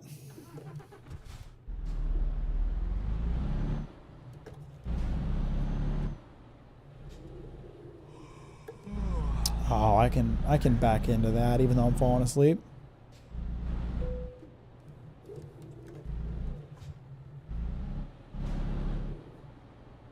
I'm going to pull into the grass a bit, but that's okay. Assuming it's not invisible walled.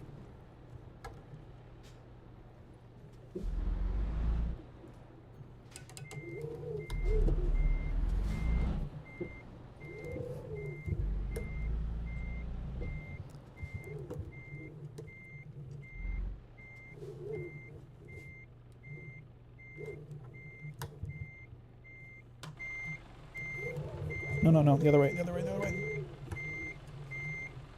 Kind of fucked that up. Let's pull forward a bit.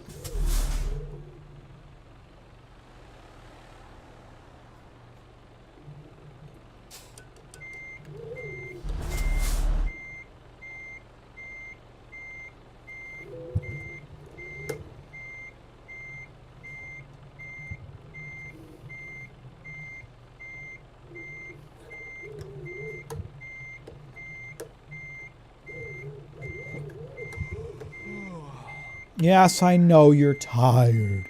I know you're a sleepy little boy. But what you don't understand is that we're like 8 hours late for this delivery. So we just got to get the job done and then you can sleep. Okay, trucker? I don't know if it'll accept this. I might have to pull forward. Oh, no, I'll take it. Sweet.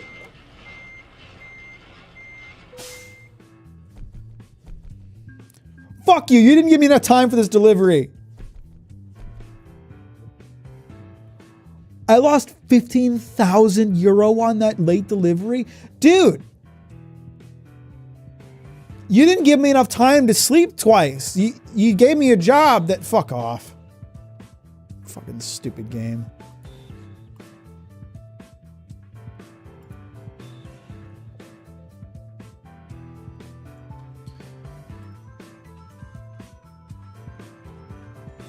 Alright, let's drive here to get gas.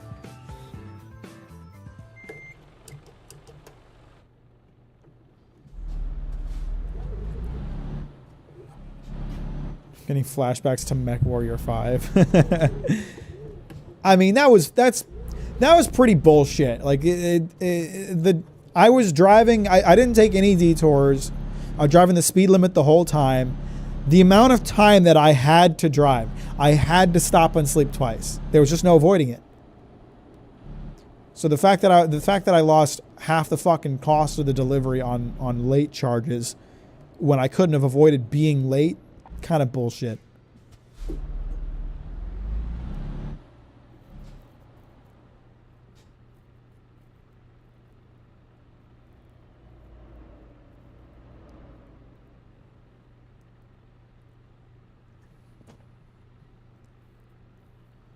Mack, get the crack pipe.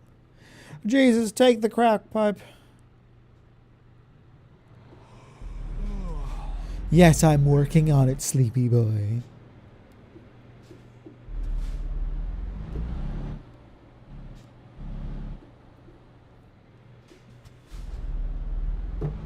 Oh my god, I'm driving through this red light. I don't give a fuck. I already lost 15K today. I don't care about losing $300 to a red light violation. Screw you. Falling asleep and behind the wheel and crashing probably would have been cheaper than the late fee. I don't know. For my truck, yes, but for the delivery damage costs, maybe not.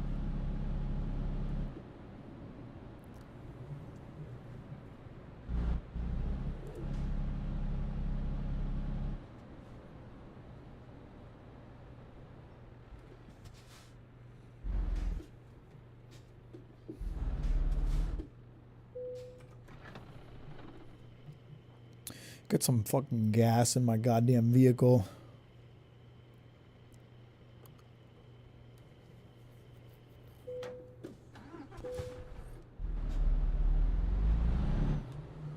Oh, see, the vision's going dark.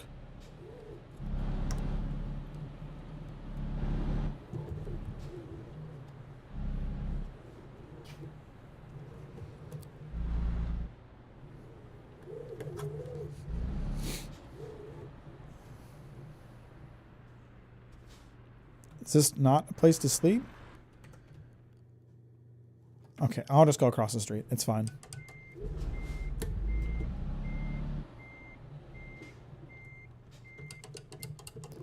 It seems like there should be somewhere to sleep here, but I don't understand where the field is for it, so we're just going to cross the street. There's a big parking lot. We can sleep in there.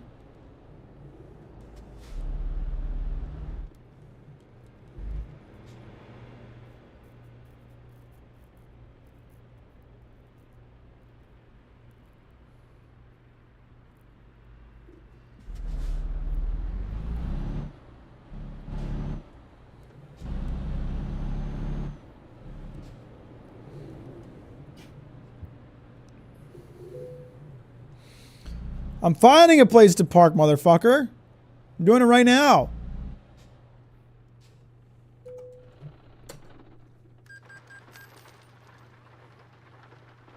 All right. That's what we're going to call it for today, I think. No, not options. Ugh. Oh. Game doesn't allow you to buy amphetamines at rest stops. Literally unplayable. Yeah, there's no lot lizards either. Kind of destroys the whole immersion factor of the game. I should have gotten up and stretched between the last delivery because I'm fucking...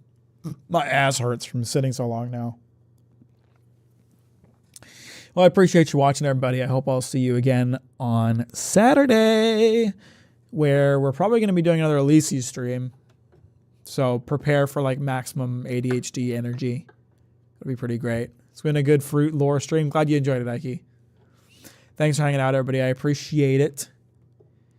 I'll see you on Saturday. I hope you all have a good night. And I'll talk to you later. Good night.